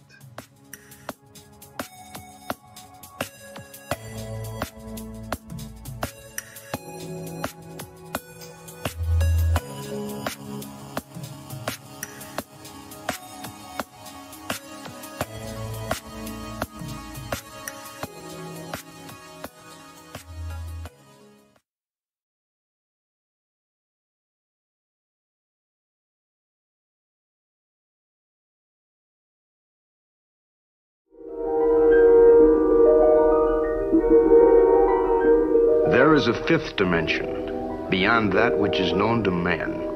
It is a dimension as vast as space and as timeless as infinity. It is the middle ground between light and shadow, between science and superstition, and it lies between the pit of man's fears and the summit of his knowledge. This is the dimension of imagination. It is an area which we call the Twilight Zone.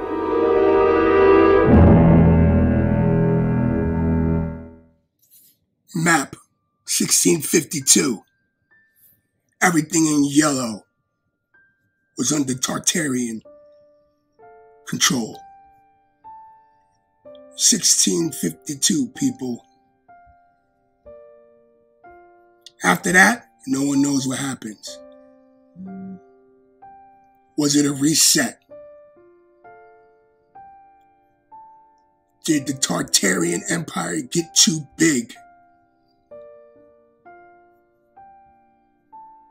Who knows?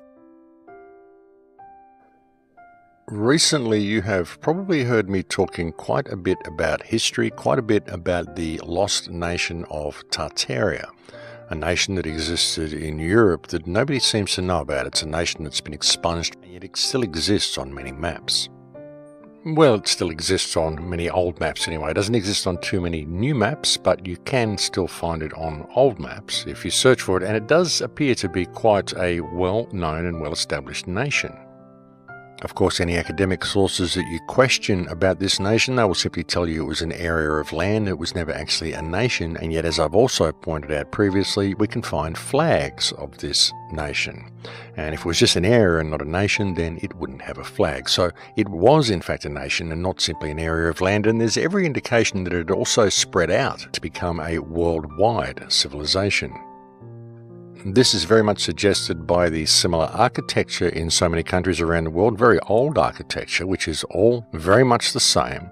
And this is what is termed Greco-Roman architecture. But one would ask, why would every country around the world be building their government buildings using the same architecture? You find this everywhere. You find it all through the Americas, you find it through South America, you find it even in Japan and Australia. So why would they be using the same style? That's the question.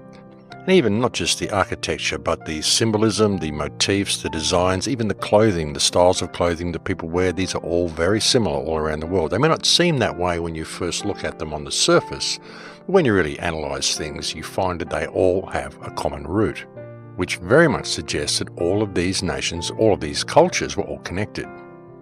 And no matter how you look at it, this is very much what is indicated, ladies and gentlemen, and also through the discovery of a worldwide language, which was Magyar, or the root language of Hungarian, which was spoken by the Incas, by the Polynesians, and also by all the Australian Aboriginals, and many cultures all around the world seem to have spoken this language.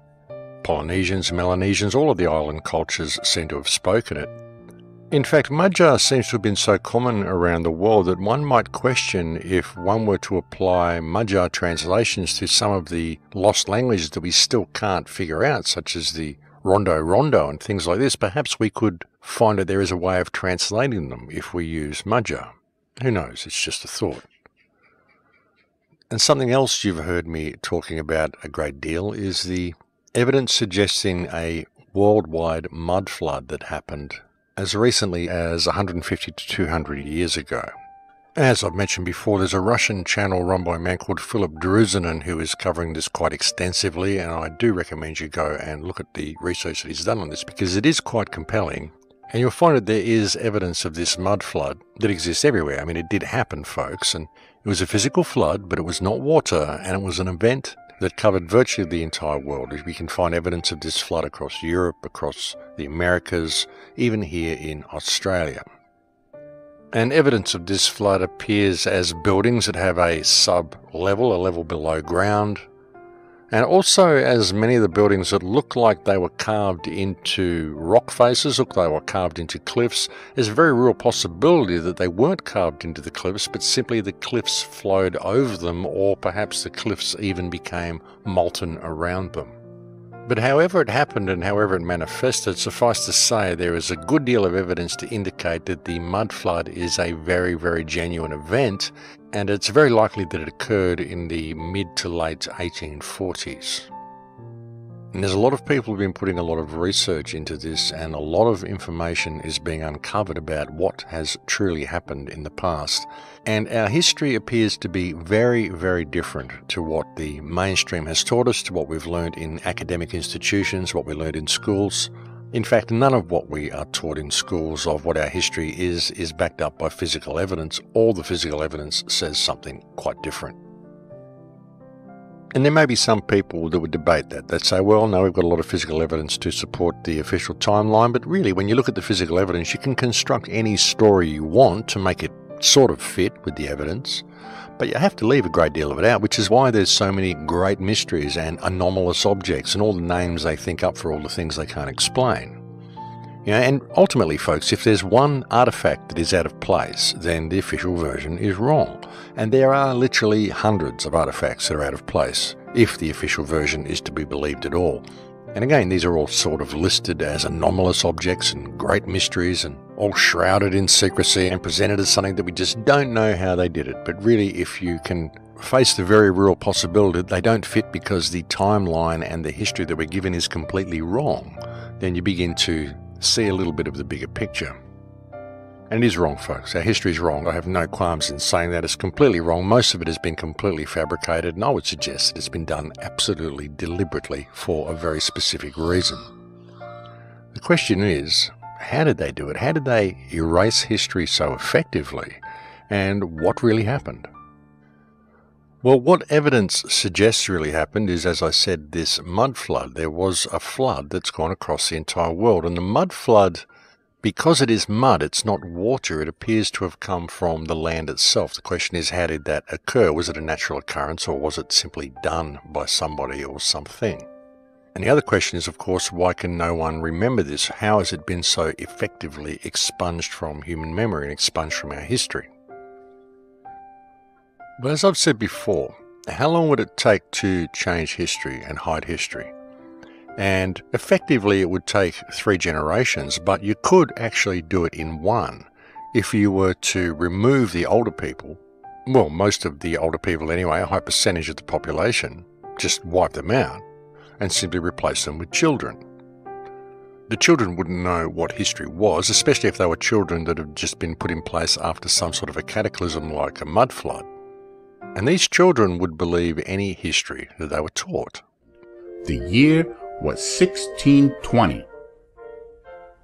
It was a normal day for me, sitting on the beach, getting some sun, minding my own business, when lo and behold, along comes this boat. And can you believe it? As big as I am, it bumps into me. Ow! Who said that? I think it was the Rock. The Rock? Oh, whatever. Let's plant the flag, shall we? I do hereby name this place Plymouth. Very nice. And what about a name for the rock? I do hereby name this rock Plymouth Rock. Is that the only name you know? Sounds great to me. Let's go. And so the Pilgrims got off the boat and began the hard work of setting up a settlement in the New World. Ouch! Tartary, Latin Tartaria, or Great Tartary, Latin Tartaria Magna, was a name used from the Middle Ages until the 20th century to designate the great tract of northern and central Asia, stretching from the Caspian Sea and the Ural Mountains to the Pacific Ocean, inhabited mostly by Turkic people after the Mongol invasion. It incorporates the current areas of Pontic Caspian Steppe, Volga Urals, Caucasus, Siberia, Turkestan, Mongolia, and Manchuria. And I will read you one more quote. As the Russian Empire expanded eastward and more of Tartary became known to the Europeans, the term fell into disuse. Basically, that so-called historians are telling us that Tartaria is actually no country, but a name for land of nomad tribes that were known badly by cartographers until the 19th century. But in the 16th century, just few decades after the discovery of America, the same cartographer, they were able to map all of the main rivers of the jungle of South America, as I showed you in the previous part of this video. So, Tartaria was a name for undiscovered areas of the North and Central Asia. On the screen at this moment, we can observe a series of maps made by the cartographer Abraham Ortelius.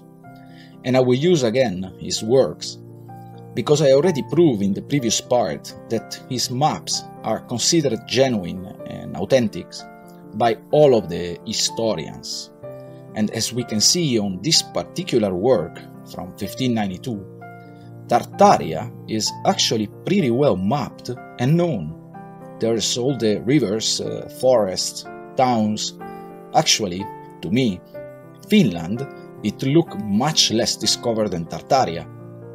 I don't think that is so difficult to see that in the 16th century, those lands were pretty well known to the Western cartographer. The Encyclopedia Britannica, which is a very respected encyclopedia, was telling us about this unknown and undiscovered land of nomad tribes already in 1771, keeping in mind that today historians are assuring us that Tartaria was not a country and has never been a country, so we don't need to study it at school.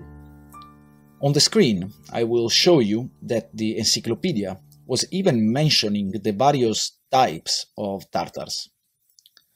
So, Tartary, a vast country in the northern part of Asia, bounded by Siberia on the north and west. This is called Great Tartary. So, also the Encyclopedia Britannica, 245 years ago, was clearly telling us that Tartaria was a vast country. But today historians, they don't know about this small detail. It is just unreal. But let's continue. The Tartars, who lie south of Muscovy and Siberia, are those of Astrakhan, Circassia and Dagestan, situated northwest of the Caspian Sea. The Uzbek Tartars and Mogus, who lie north of Persia and India. The Kalmuk Tartars, who lie between Siberia and the Caspian Sea. And lastly, those of Tibet, who lie northwest of China. The official history is hiding a major world power which existed as late as the 19th century. Tartary was a country with its own flag, its own government, and its own place on the map. Its territory was so huge, but somehow quietly incorporated into Russia and some other country. This country you can find on the maps predating the second half of the 19th century. In 1983, the CIA released this document. Let's see what it has to say. Or let us take the matter of history, which along with religion, language, and literature, constitute the core of people's cultural heritage. Here again the communists have interfered in a shameless manner. For example, on 9 August 1944, the Central Committee of the Communist Party, sitting in Moscow, issued a directive ordering the party's Tartar Provincial Committee to proceed to a scientific revision of the history of Tartaria, to liquidate serious shortcomings and mistakes of a nationalistic character committed by individual writers and historians in dealing with Tartar history. In other words, Tartar history was to be rewritten. Let us be frank, was to be falsified. In order to eliminate references to Great Russian aggressions and to hide the facts of the real course of Tartar-Russian relations. And this was no isolated case.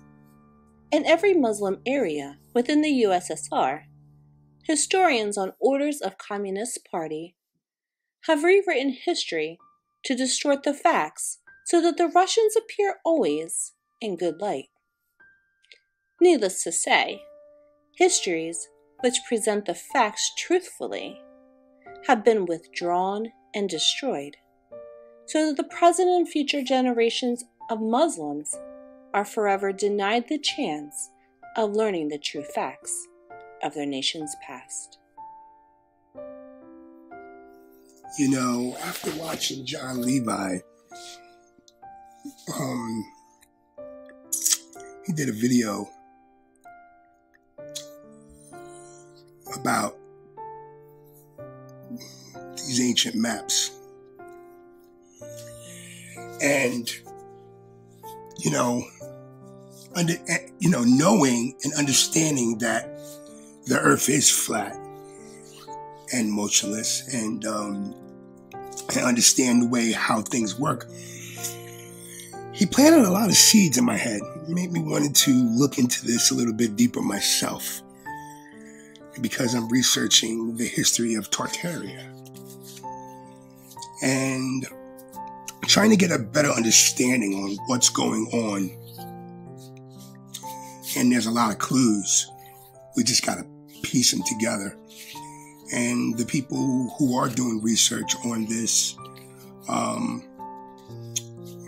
are making strides into uncovering the truth. And there's stories that about Atlantis. Okay, I know some people think it's a fairy tale or made-up story or something, but after looking at this into a different perspective, and now finding out new information, and that there's stories that the Tartarians, okay, supposedly fled from Atlantis, okay? And when we hear the sense of Atlantis, okay, say this looks like a big cymatic pattern, okay? You got mountains, right, that just formed, right? Right, because this is an intelligent design, right? So either the big gigantic giants made these, right, with their technology, right? Or it was something that the Heavenly Father, the creator of all things, made. So you even have these rivers that go, this would be north, okay? And it's literally like a rock or a mountain, like, Shambhala. And this is Asia right here, okay? This would be under the Tartarian Empire. So, and I guess what I'm trying to say is, this could have been Atlantis. I mean, think about it. I'm not saying this is, but I'm not really saying I even think this, but if you're looking at it on a flat earth perspective, all right, this is the North Pole. These are lands that are on ancient maps and are no longer on the maps today.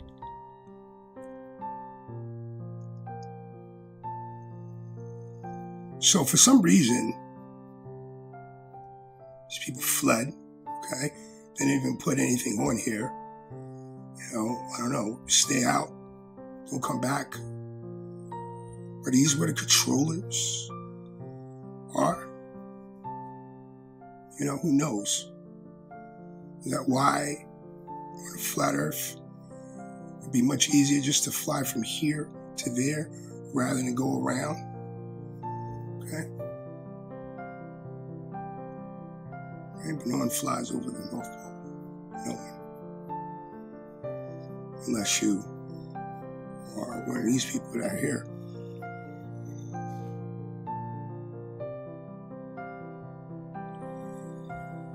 So here you have, that's the same area, North Pole, and it's not there anymore. So, and the story, what is the story about Atlantis? That it went underwater, right? Right? Lost city underwater, right? And they have you believe, it's over here, Atlantis, it's over here, stories. But maybe this is the biggest secret right here, okay? So this is the Tartarian Empire over here, okay? Tartarian Empire, right? This is the Tartarian Empire, okay? And this is North America right here, and this is where they reign at one point in time.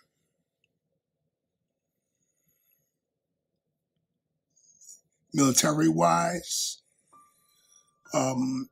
situation-wise, that would make sense. Okay, let's connect some dots here. All right, because we're going on a flat Earth, right? So, maybe that was a bridge there, a land bridge there, so you can go here. I mean, by train, or, we know they had ancient railroads, so, or by ship, or even by air. We've been lied to about everything. There is evidence of ancient airports, or something that look like airports. Who knows? I question everything now. I don't doubt everything. We know they have weather-making machines. We know we can make snow. We can make ice. Was this frozen off for a reason? Okay. We know Antarctica is land underneath the ice. Okay. Right? I've oftentimes thought about where there are more other lands. And the ancients of this place, the first people of this place, were so damn advanced, they built a dome over us. Okay? We're in a prison within a prison, right? Right? Who knows? But that's just something to think about. So, this map, made in 1892 by cartographer Xander Gleason, mapped this place out. It's an official map. Go to USGS and find it. Okay? It's not a flat Earth map, it's just a depiction of the Earth. Okay? No convexity whatsoever to the surface of the Earth. Done. Okay? If you go from Florida to New York, you drive across a flat plain. If you go back from New York to Florida, you drive across a flat plain. And so what I'm thinking is that they either hid this land, these lands are still here, okay, or it is underwater. So I guess this guy, Corbin Dallas, I guess he was doing some research on Tartaria. And he says, though I don't think that Tartary was solely Muslim, it was rather a multi-religious and multicultural. One of the reasons I think so is the tremendous disparity between the leaders of Genghis Khan and Batu Khan. Timur, aka Tamerlane, looked like the contemporary artist versus the appearance attributed to them today. And they had a vast empire. So they had a mixture of Asian. Look at our Indians, okay? So what I'm saying is, if we had a mud flood, right, and these people were there, people got wiped out, right? So people got to start back from over, right? You got kids, whatever. Did they introduce the kids? Who knows? But it's interesting that you really don't know how far the Indian culture goes back. And that's just a whole nother topic, but it's interesting. So, and these people were all over. So they had an empire that stretched all the way to North America. So this is how, okay. Let's take a look at what the Tartars look like.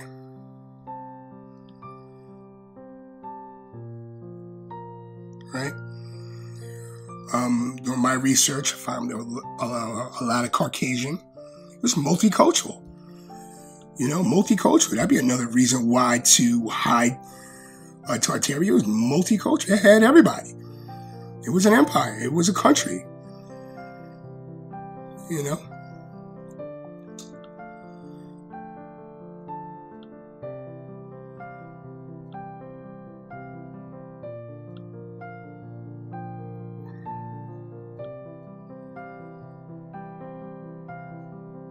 Here's another tartar.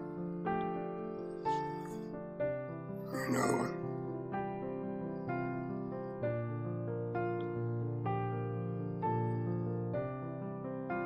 Another one.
I'm going to put it to you this way.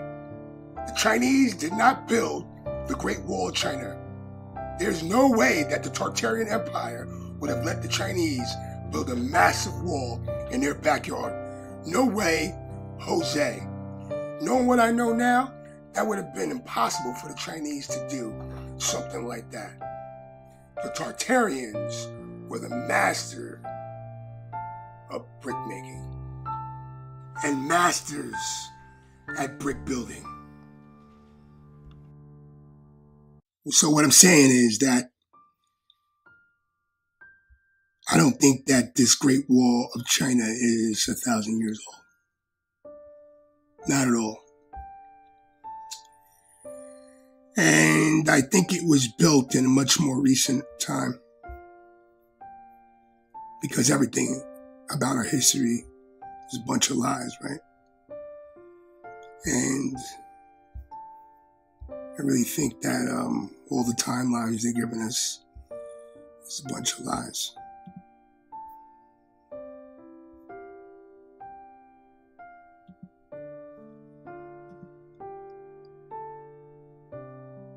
Who was the Tartars? The Tartarian Empire.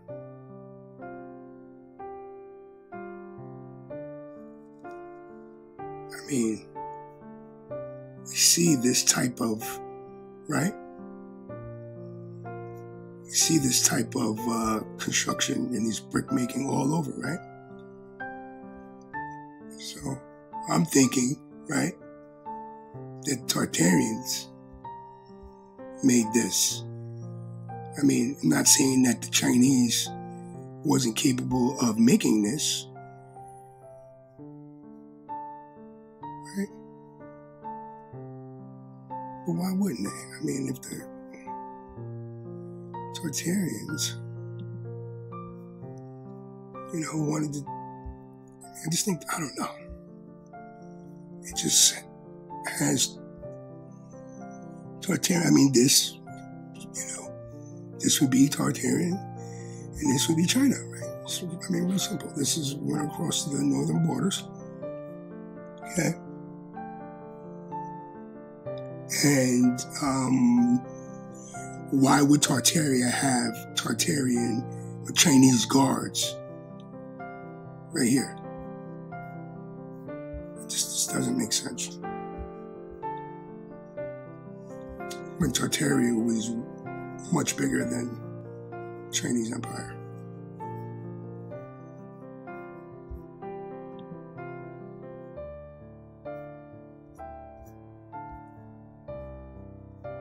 I don't really think that we know about the Chinese Great Wall of China. I mean, of course they're called the Great Wall of China. They ain't gonna call the Great Wall of Tartaria.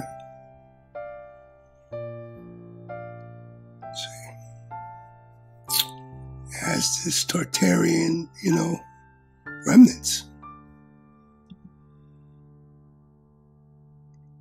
I mean, if we look at all the photos and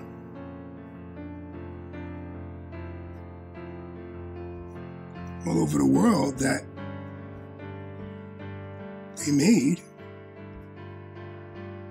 I mean, brick, because, brick, you can't burn brick. It's fireproof. We're talking about all across the northern border of China. We're talking about a feat in masonry and construction. I mean, it hurts my head thinking about it. Okay.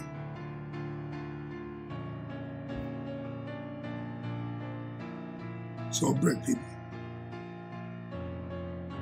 All brick and mortar. I mean, we don't build things like this today. So this will last 1,000 years, even though I don't think it's 1,000 years old. The stuff that we build today only lasts a certain amount of time.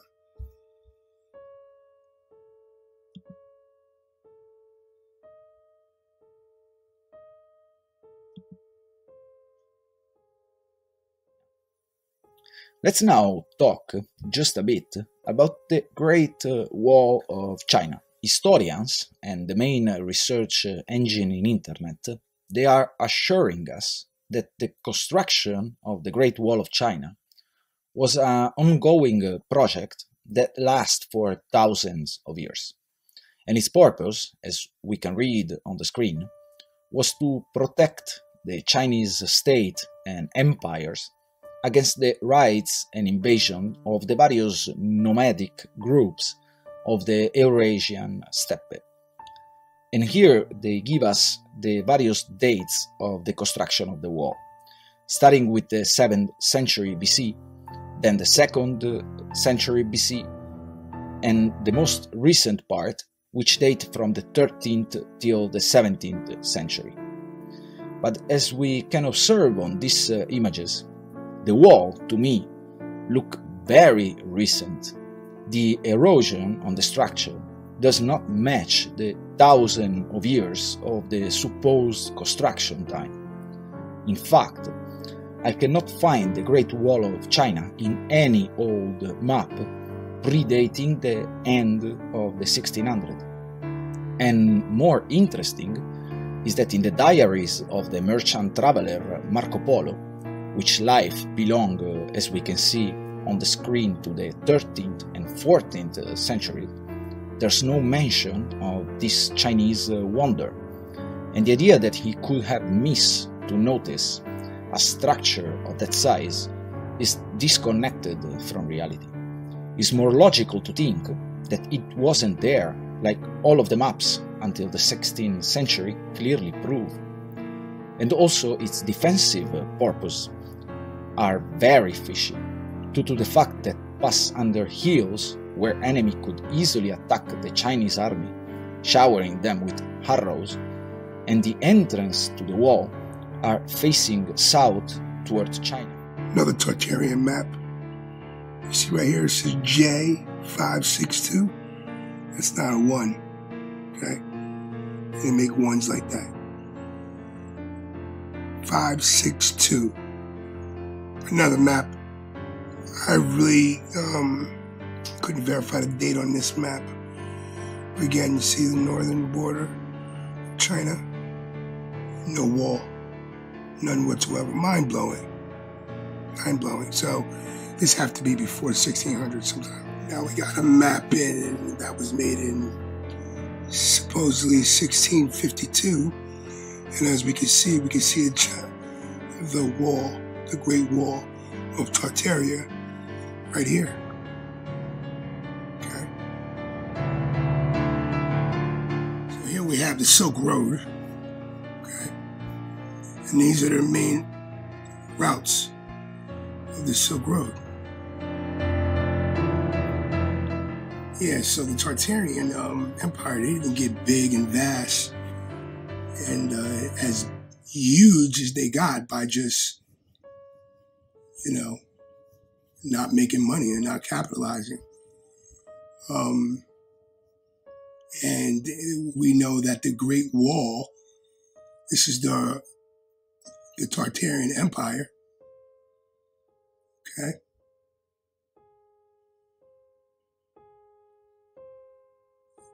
And the Great Wall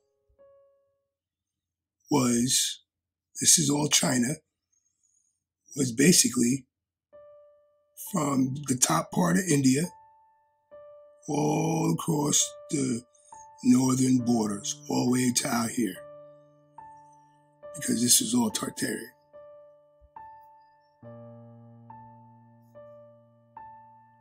So the Silk Road was the main artery, right? So, and it went all the way to Persia, okay, all the way out here to Egypt.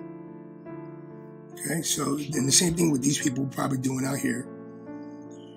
But that's where the Silk Road went. So you would think that they probably built a wall because they knew people were trying to get in without paying some type of tax. I mean, that's what we do now, right? So it's not a far stretch.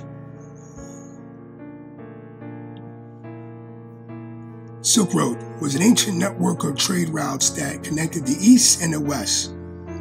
It was central to the cultural interaction between the regions for many centuries.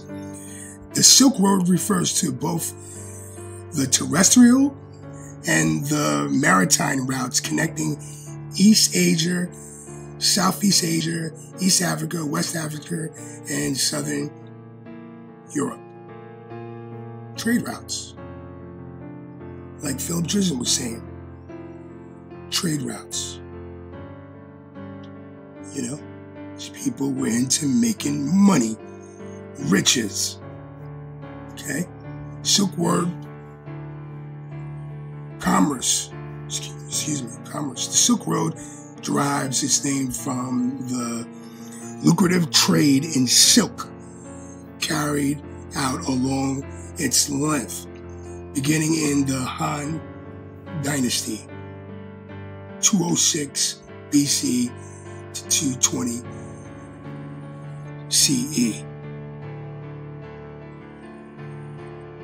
The Han Dynasty expanded the Central Asian section of the trade routes around 114. Okay, so we know that, now we know, okay, that Tartaria had a significant part of the trade route. Now, did the Chinese build the wall? I mean, that's what so they say, you know? Or did the Tartarians? It was like, okay, you know, we took over enough of this, you know, we're not messing with the Chinese. We're going to build a wall because they on some slick shit. We're going to tax them, right? China on some slick shit, okay? Right? We're going to tax them, okay? Because that wall went all the way out here. And Japan would be over here. And at one time, they,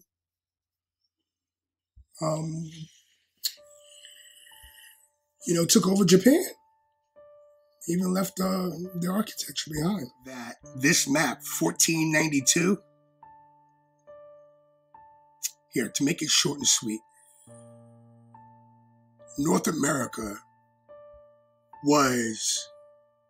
used to be Tartarian Empire, part of the Tartarian Empire.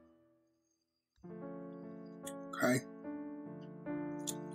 And North America was way much different before in the past. Okay? We've been fed a bunch of lies. Okay? This is a map, 1492. 1492, people. So, we can throw out the Ice Age out the window. We can throw all of that out the window. It's a whole bunch of lies. The whole Christopher Columbus thing coming here, right? Christopher Columbus, right? 1492, right? This is, right, cities, okay? Look at this. Look at this. This means cities, well-developed cities, okay? All over. Well-developed cities. All over, okay? And supposedly Christopher Columbus came over here and discovered America. It's a bunch of lies. It's a bunch of bullshit. The Great Lakes wasn't even here yet. Look at this. Chalaga. Right? I guess this is the old Chicago area. Okay? The Great Lakes, big Great Lakes, are not even on here. Okay? So some cryptographer is not going to miss out those big Great Lakes right here. Okay? This is also in California. Okay? It's basically an island. Okay? This is Nevada. Here's another map later on, of North America under the Tartarian Empire. Okay, the vitamin B hominis, Ocampos for citrate inita in territories Tartarium. Okay? Now you're starting to see, like the first lake. So what happened before that? Was that another reset? What happened? Why, where'd all this water come from? Okay, starting to see it form now, right? California is still basically an island. Okay. And this right here. And you don't really see all the ancient maps because everyone knew this is where the giants was. This was their region over here. So that's why there wasn't, they just left this place alone. I don't know. Maybe they had an agreement. Who knows? But this is where the giants were. So we got 1499. And you see the Americo Vespucci. So this place was way much different.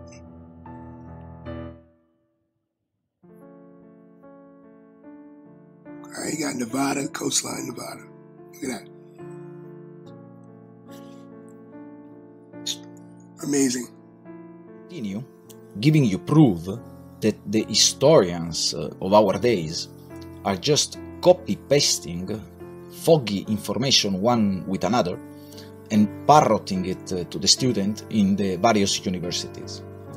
On the screen at this moment, you can see the genealogy of the various rulers of Tartaria.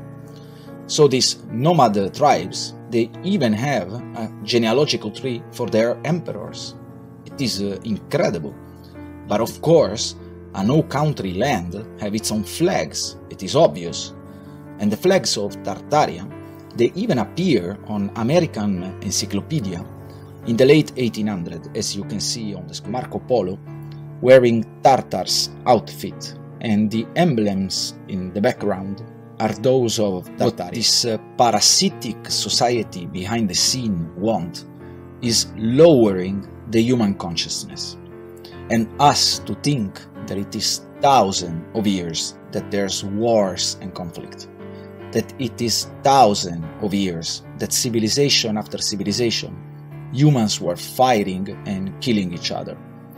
And the idea that until few centuries ago there was a unified and peaceful society of the size of Tartaria was very disturbing for their agenda. So what they did, as with all of the rest of our history, was burning and destroy every proof and account of such society. The Tartars and the Tartarian Empire are on all of the ancient maps, all the way up to the 1800s. You can find this evidence that this is the case.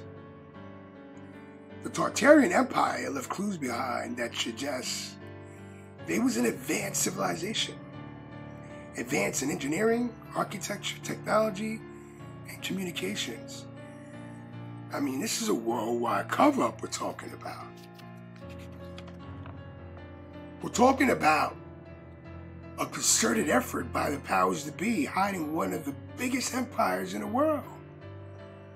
More proof that the history we was taught is just a bunch of lies.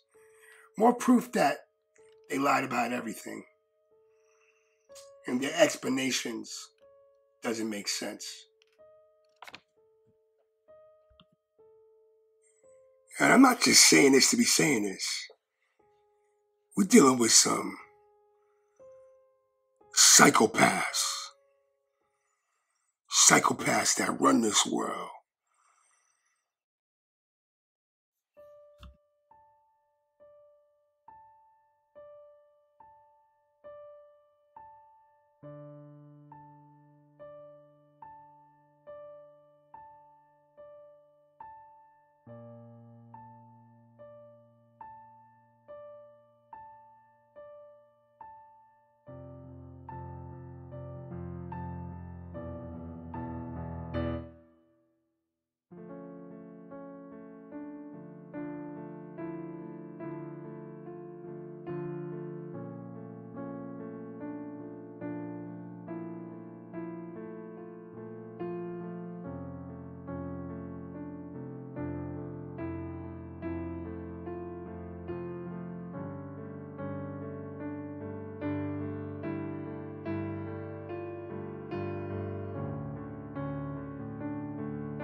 Philip, does the war in 1812 have anything to do with the Tartarian Empire and mudfloods?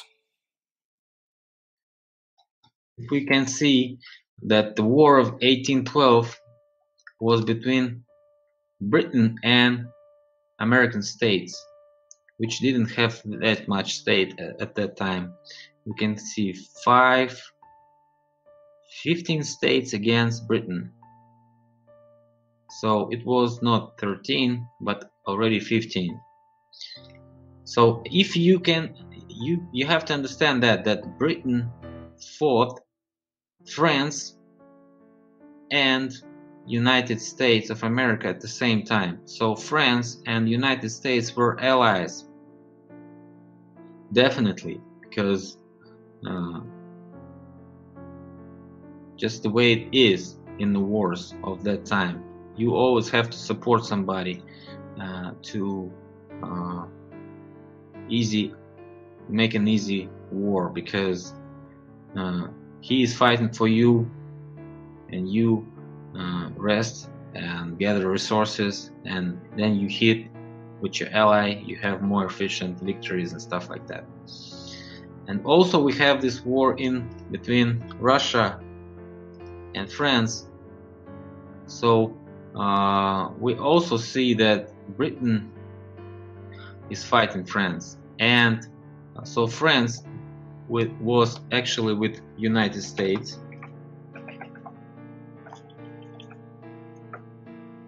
France, USA, Britain,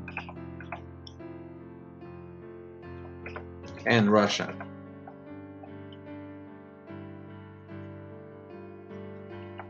So 4 countries. Britain plus Russia against France plus USA. Can you imagine this? Can you imagine this type of war? France plus USA against Britain plus Russia. And that's not probably the whole list, because France is not one country. France is whole Europe. They had Romanian, they had Polacks or Prussian. You had Russian and Prussian. So Prussian and Prussia was a part of Germany, as they say. So this war is definitely messed up, because the setup of allies is unimaginable. We can't imagine this in modern time, that USA is gonna fight with the Europe against Britain. It's impossible. So the only way it could have been set up, that because we see those kingdoms of Florida and the kingdom of New England here. So if this was the kingdom of Florida plus kingdom of New England against Britain, it would be okay, because those kingdoms are not well known. Not everybody understands what it is, but actually it was a kingdom here and here, because I found those king pictures and I showed it to you. So, and what I seen as the map of Tartaria, it ended right here. So maybe just half of United States was a Tartarian land, and all this Canada land and Alaska was the land of Tartaria.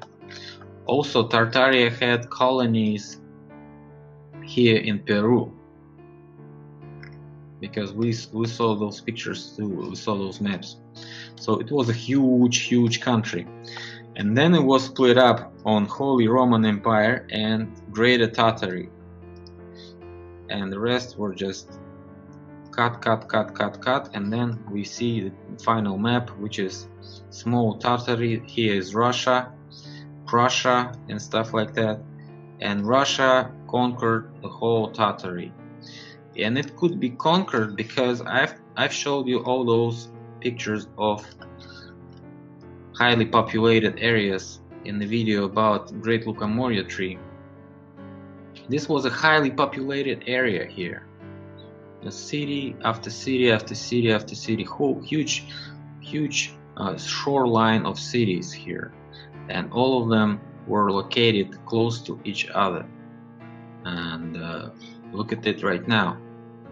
This is impossible. It was a carpet bombing, and we can see that all around this place, whole northern shoreline of Russia was some type of carpet bombed.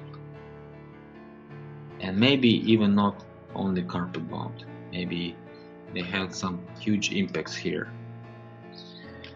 And after that, probably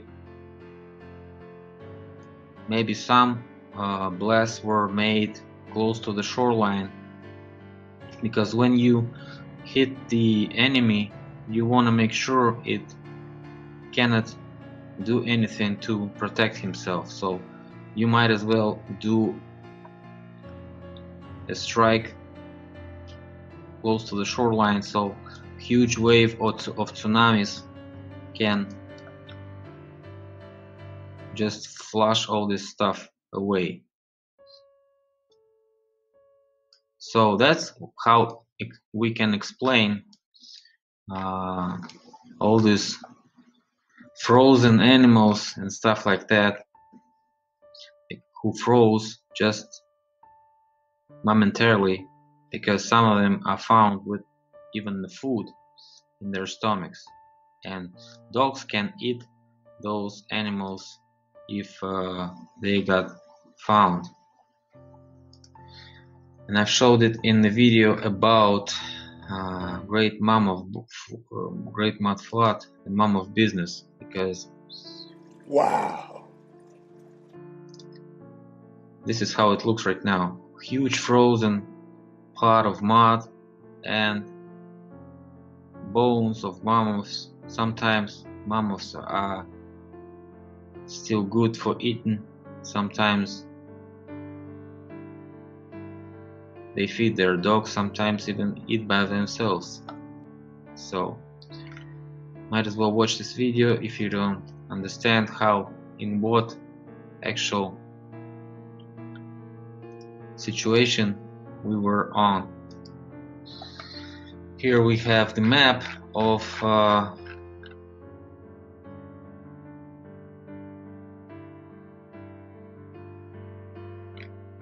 this actual situation.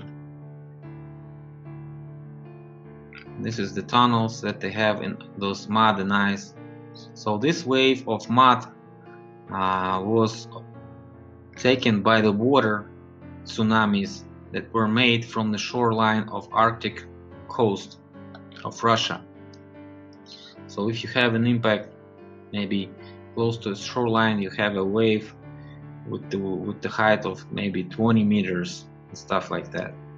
So after it passes maybe 1,000 kilometers from the shoreline, it slows down and it pushes all this mud that it gathered, and it can actually cover all these areas. That's how we can explain the waves of mud that reached even Moscow, St. Petersburg, and all those cities of Russia here. That's the way they did it in Russia. Maybe the same thing was done in USA. We don't know, because we don't have right now the maps of Canada, but we saw maps that show the Hudson Bay was different shape. It was different shape, and now look at it. It's more bigger than it was on the first maps of 17th and 16th centuries. We have the maps that show that Caspian Sea was this small, and look at it right now. We can see that some type of flow was coming from here, and this flow right now seen as Great Desert of Gobi. So this was actually some rains from here, and wave maybe passed through Kazakhstan and Uzbekistan. That's why we can see only deserts right now here. Here we see this frozen mud, and here we see deserts. So the wave could have passed all the way through Afghanistan here and to China this way, through those mountains. So this was the possible reason, because this is the only way how can we explain buried cities here, everywhere, all those cities, iron sand. This is the only way we can explain bunch of sand here, here and here, and all this mud here. Because if they bombed, they could have bombed first the huge country before it was Holy Roman Empire. It could have been the same as Tartary. We don't know the name of that country, but we can remember the name of Atlantis.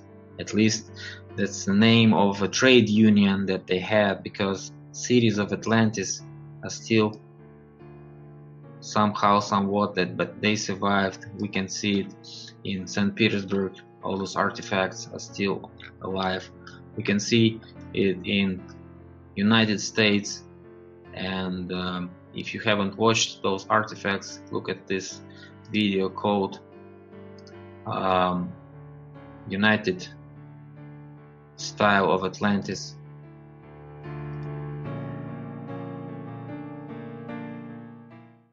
Tomsk, Siberia, Russia, under mud. It's photos from the 1800s.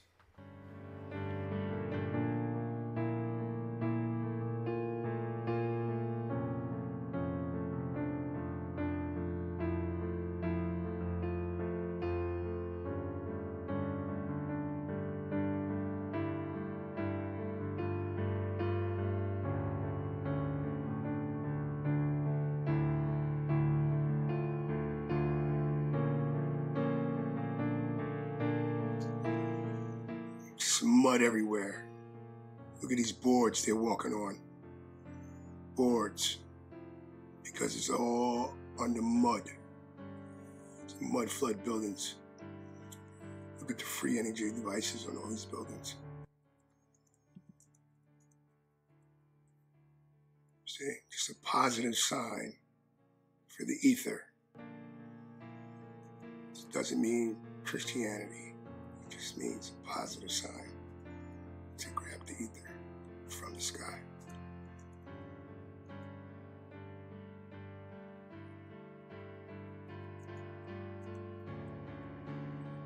Yes.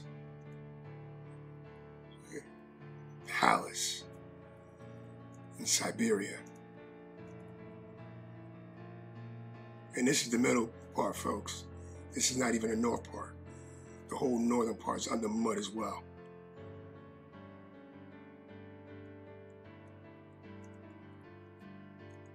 Free energy devices. These people was on a whole different level. Don't let the clothes and the outfits fool you. These people were smart, folks.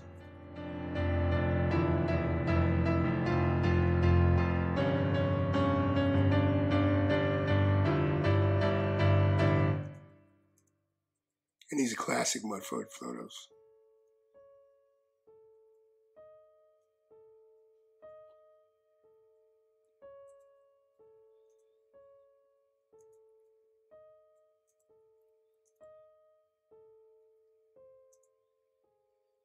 See that? What's that up there? The hell is that? It looks amazing. And you can just tell it's empty. The whole city's abandoned. And this is Tartaria. This is Tartaria, folks. And as you see, this is when the Russians occupied. You know, they came over here to take over free energy devices. Look at the boards so people could walk in the mud. You know, this is a real event, folks.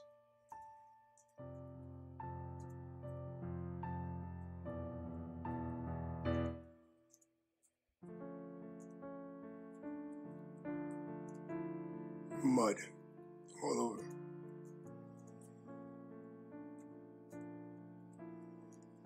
Thanks to Martin from Flat Earth British for providing these photos.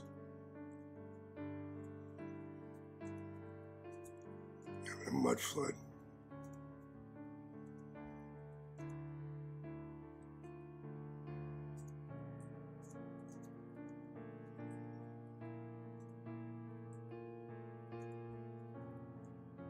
All of these buildings, they were already here. Buildings already here.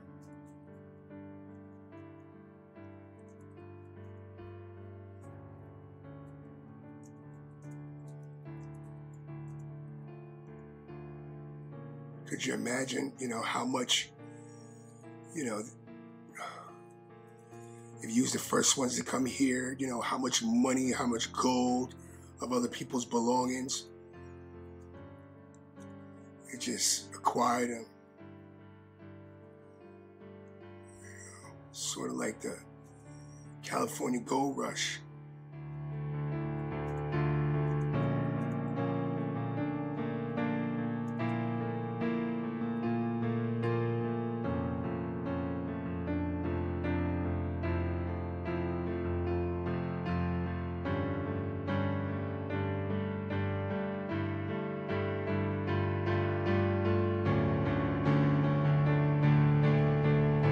There's palaces all over the world. Palaces from the Tartarian Empire.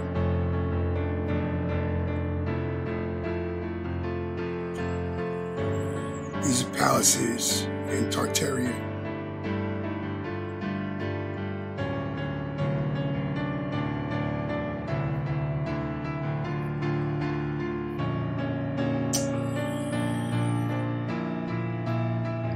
Yeah, this is a big deal, folks. So, do your research, look into this, spread the word. Thank you guys for taking the time out to watch. Have a nice day and God bless.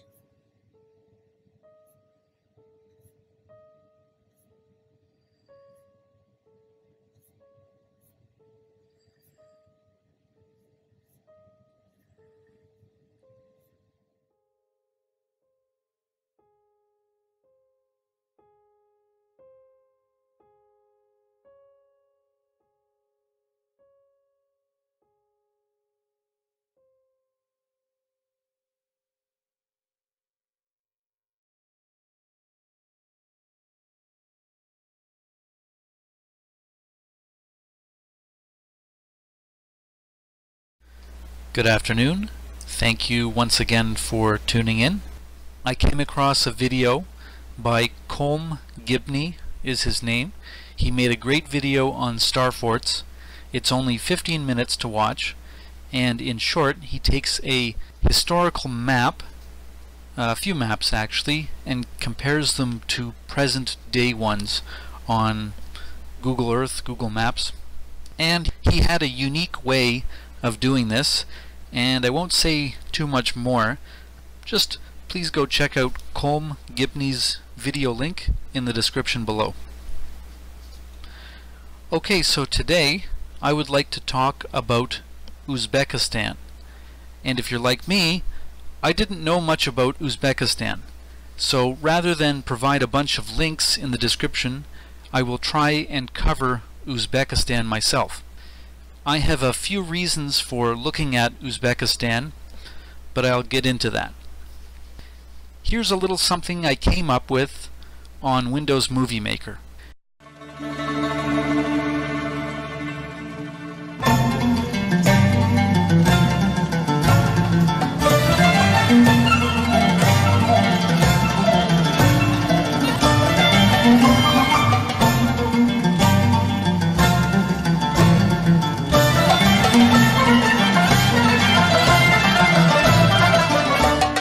Uzbekistan, officially also the Republic of Uzbekistan, is a doubly landlocked sovereign state in Central Asia.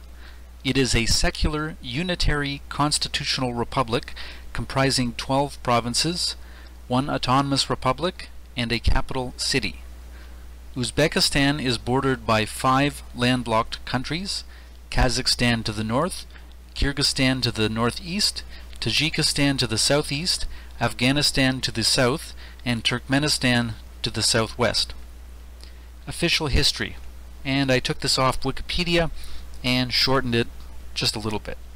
What is now Uzbekistan was in ancient times part of the Iranian-speaking region of Transoxiana.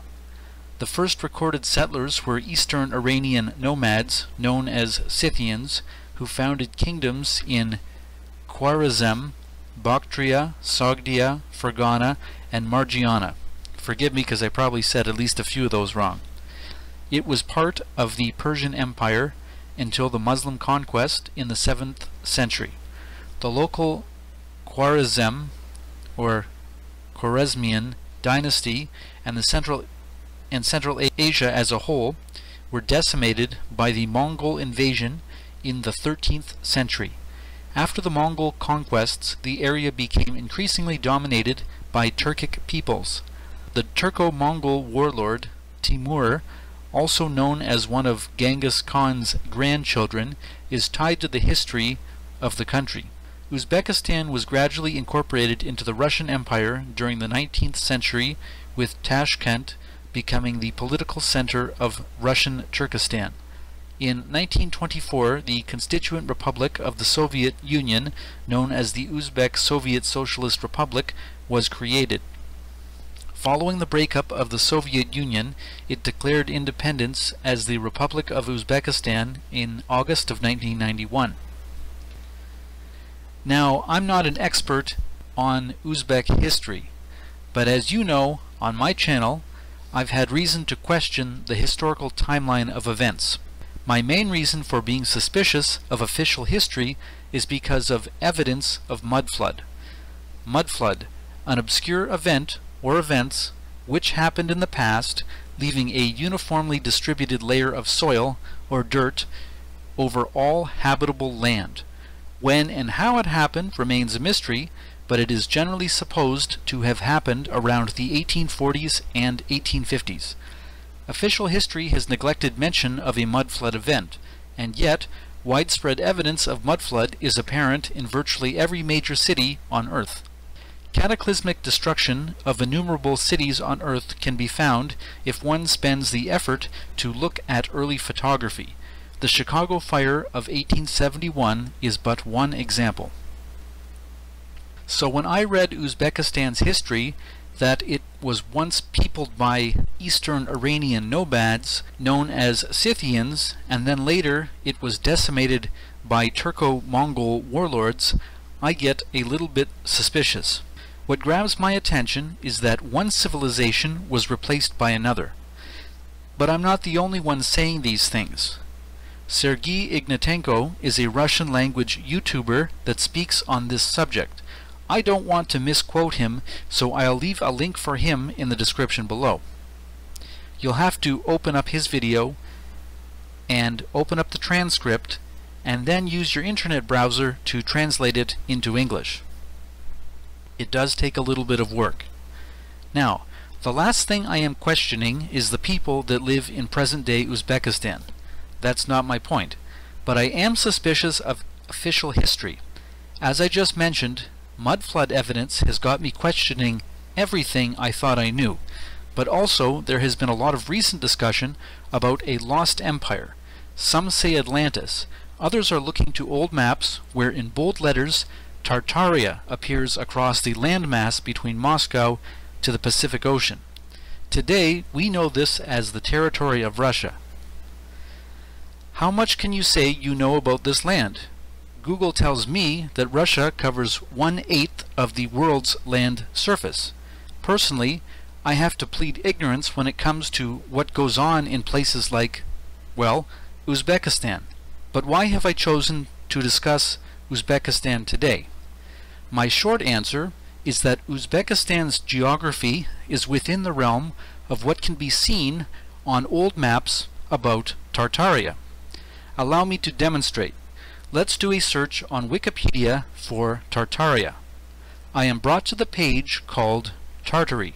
It begins by saying Tartary, Latin, Tartaria, or Great Tartaria, Latin, Tartaria Magna, was a name used for the Middle Ages until the 20th century to designate the great tract of northern and central Asia stretching from the Caspian Sea and the Ural Mountains to the Pacific Ocean, inhabited mostly by Turco-Mongol peoples after the Mongol invasion and the subsequent Turkic migrations. In my opinion, there is much in this definition of Tartaria which has been challenged of recent. But briefly, I think what a lot of people, like Sergei Ignatenko or Philip Druzhinin, are speculating on is that perhaps Tartaria was not merely a geographical region, but in fact an empire that once existed. If you are unfamiliar with Tartaria, I actually covered Elena Lyubimova's written article from 2013.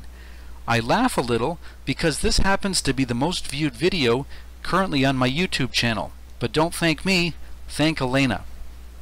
But once again, to be clear, I am covering present-day Uzbekistan because it's within the realm of what can be seen on old maps as Tartaria. Okay, so if you like looking at ruins, and that's your thing, it's kind of my thing, you'll have some fun if you go to Google Images and just type in Uzbekistan and ruins. And I'm going to cover some of this. So this was an Uzbekistan travel website, and this is an area called Kampir Tepe. I'm probably saying it wrong. But here's Google Maps, and here's Uzbekistan here, and here's Samarkand, Bukhara, and Tashkent, and this Kampir Tepe is in the south. So I will just read. This almost looks like the kind of material that Wiseup covers on his channel. I could go into pointing out that it looks like there's a lot of mud inundation and could speculate on this. But anyway, I'll just read what's written here. Mastering the Citadel, which had multi-meter layers starting from the Hellenistic era, had been started at the end of the 4th century BC. I don't always agree with that. Building of the lower the lower city under a unified plan at the beginning of the 1st century AD and lasted until the reign of the Kushan king Kanishka, the first third of the 2nd century BC. Okay, so I tried looking up Kanishka I, and it looks like he was originally from Peshawar, which is in Pakistan. Maybe this is Kanishka here. Well, again, I'm not really into that history anyway. The monument discovered by the academician E.V. Ritveladze in 1972 was investigated by him for 30 years. Today, more than 70% of its territory has been studied. Kampir Tepe fortress possesses a number of bright characteristics. The massive of a single Kushan housing estate opened here.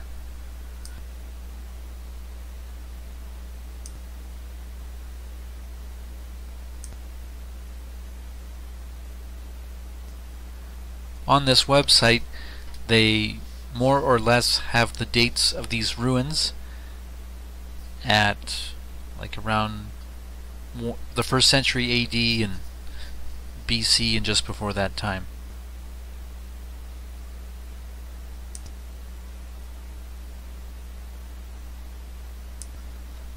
Some of the reading on this website suggests they found some Buddha statues, and it's not clear to me, but they're also mentioning Zoroastrian type of statues, but I have not seen any pictures of those here on this website. Well, I don't know what to say about what I'm looking at, but I can tell that there's bricks here, this looks like this has been bricked up. So are these foundations, tops of houses? What is this? Okay, I actually just came across a really good Stanford University website, and it gives a lot of really good pictures of these ruins. And just before I cover the Stanford University website, I'm going to show you the area which it's talking about. So, okay, just again, Uzbekistan is here. Here's the Black Sea, here's the Caspian Sea, here's Uzbekistan. And so when we zoom in, Tashkent, the capital, is here, Samarkand is here, Bukhara is here, and if you go up here, there's these towns called Nakus and Urgench, and this website I'm going to show features ruins between this region, and they're talking about like Kalas, Q-A-L-A-S, Kalas, which are the ruins, which are the names they give to these ruins. So I zoomed in on Uzbekistan, and here's Nukus, here's Urgench down here, and here's the Amu Darya, which almost deserves an explanation, which I'll try and get to. But here's the regular map, and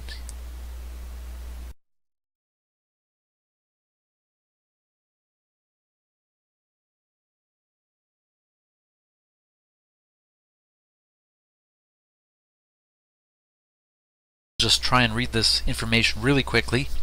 Uzbekistan, April 2018, so this is a few months ago. Kalas of Karakol, Pakistan. And I know historically, looking at maps of Tartaria, there is an area called Karakol. So anyway, Kalas of Karakol, Pakistan.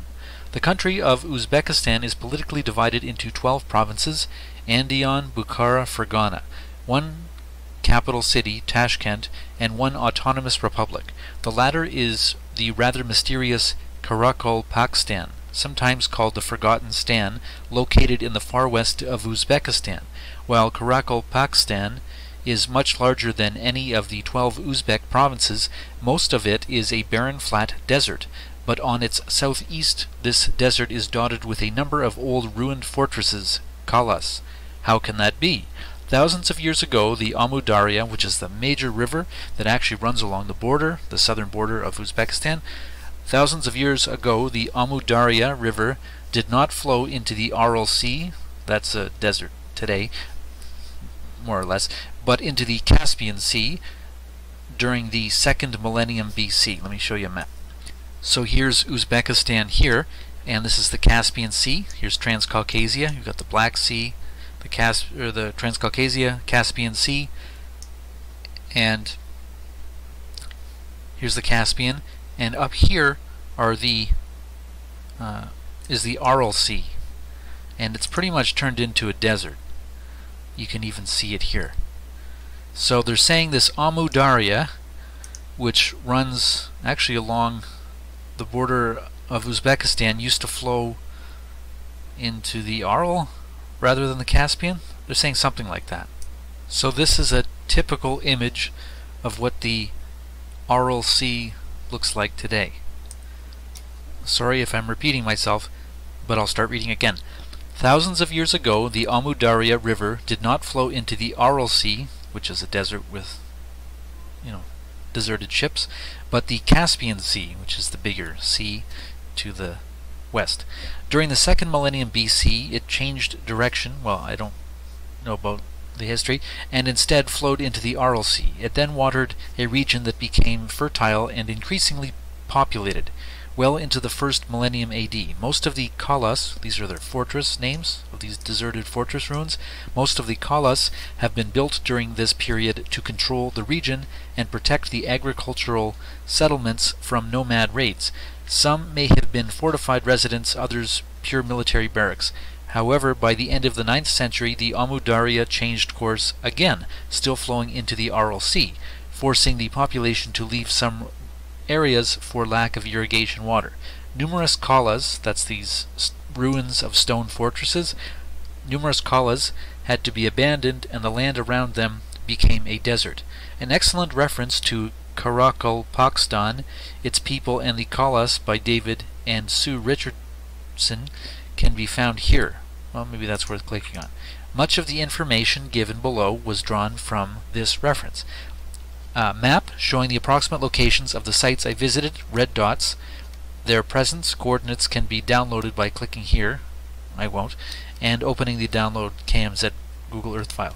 Okay, again, here's Nukus, and down here is Urgench, and I suppose the red dots are all of the sites of these fortresses that the author has gone to. So Shilpik, Toprak, and Kizil, Ayaz, and Jambas. Okay, so once again, I'm just showing you a map of Uzbekistan, and the author of this particular website is in the area between Nukus and Urgench. So this is an aerial view. Toprak Kala. Toprak Kala means clay fort, which seems quite appropriate today. It was built sometime between the 1st and 2nd century. It forms a it forms a big rectangle, hundreds of meters. Okay, entrance of the High Palace from the northwest. So this is Toprak up here. It's kind of north of Urgench. Toprak.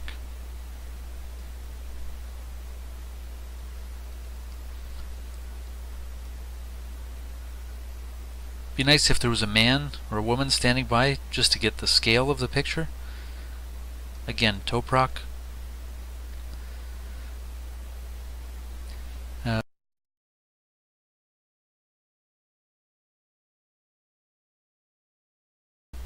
View from the High Palace toward the northeast, with the northeast tower in the middle of the photo. The white areas in the surrounding desert are salt deposit.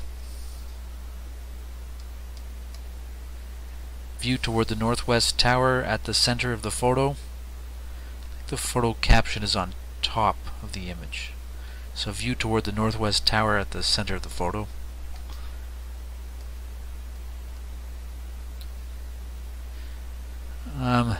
View from the High Palace toward the northeast corner of the enclosing high wall. Note again the salt deposits. I guess they're saying this is the salt deposits. I don't think that this was the Aral Sea. I don't know that that's what it's saying, that this used to be underwater. I have to look at the map again. The Aral Sea was much more north. This is not former sea land, I don't think. Kizil.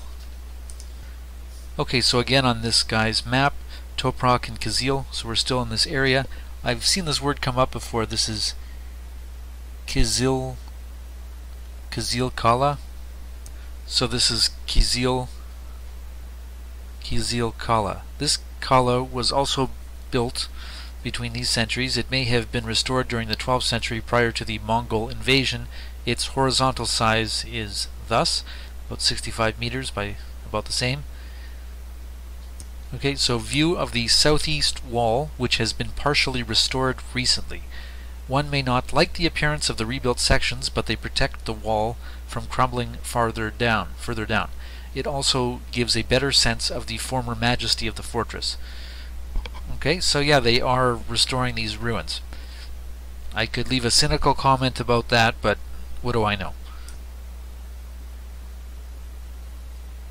Okay, so this is being described as a non-restored portion of the northwest wall. I mean, you can use your imagination to think of how this might have ended up looking like this. You can only speculate. It looks almost melted, or I don't know. Views of the interior of the Kala with its surrounding walls.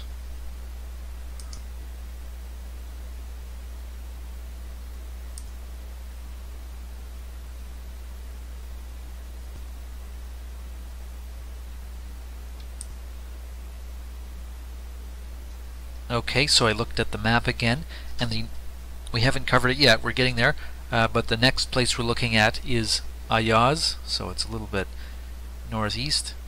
Ayaz Kala. This site consists of two main structures: a large defensive refuge referred to as Ayaz Kala 1, dating from the 4th or whatever century, on top of that flat hill that provides views over the surrounding plain. A much smaller feudal fort referred to as Ayaz Kala II, built between those centuries, standing on a smaller hill south of Ayaz Kala I.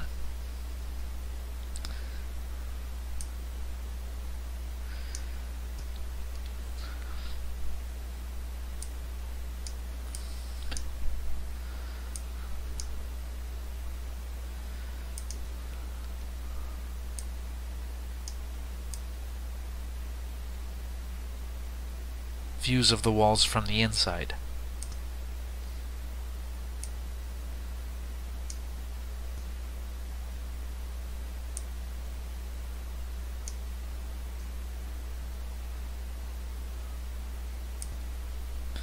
And well, I could speculate on what we're looking at here, but I'm not quite sure myself.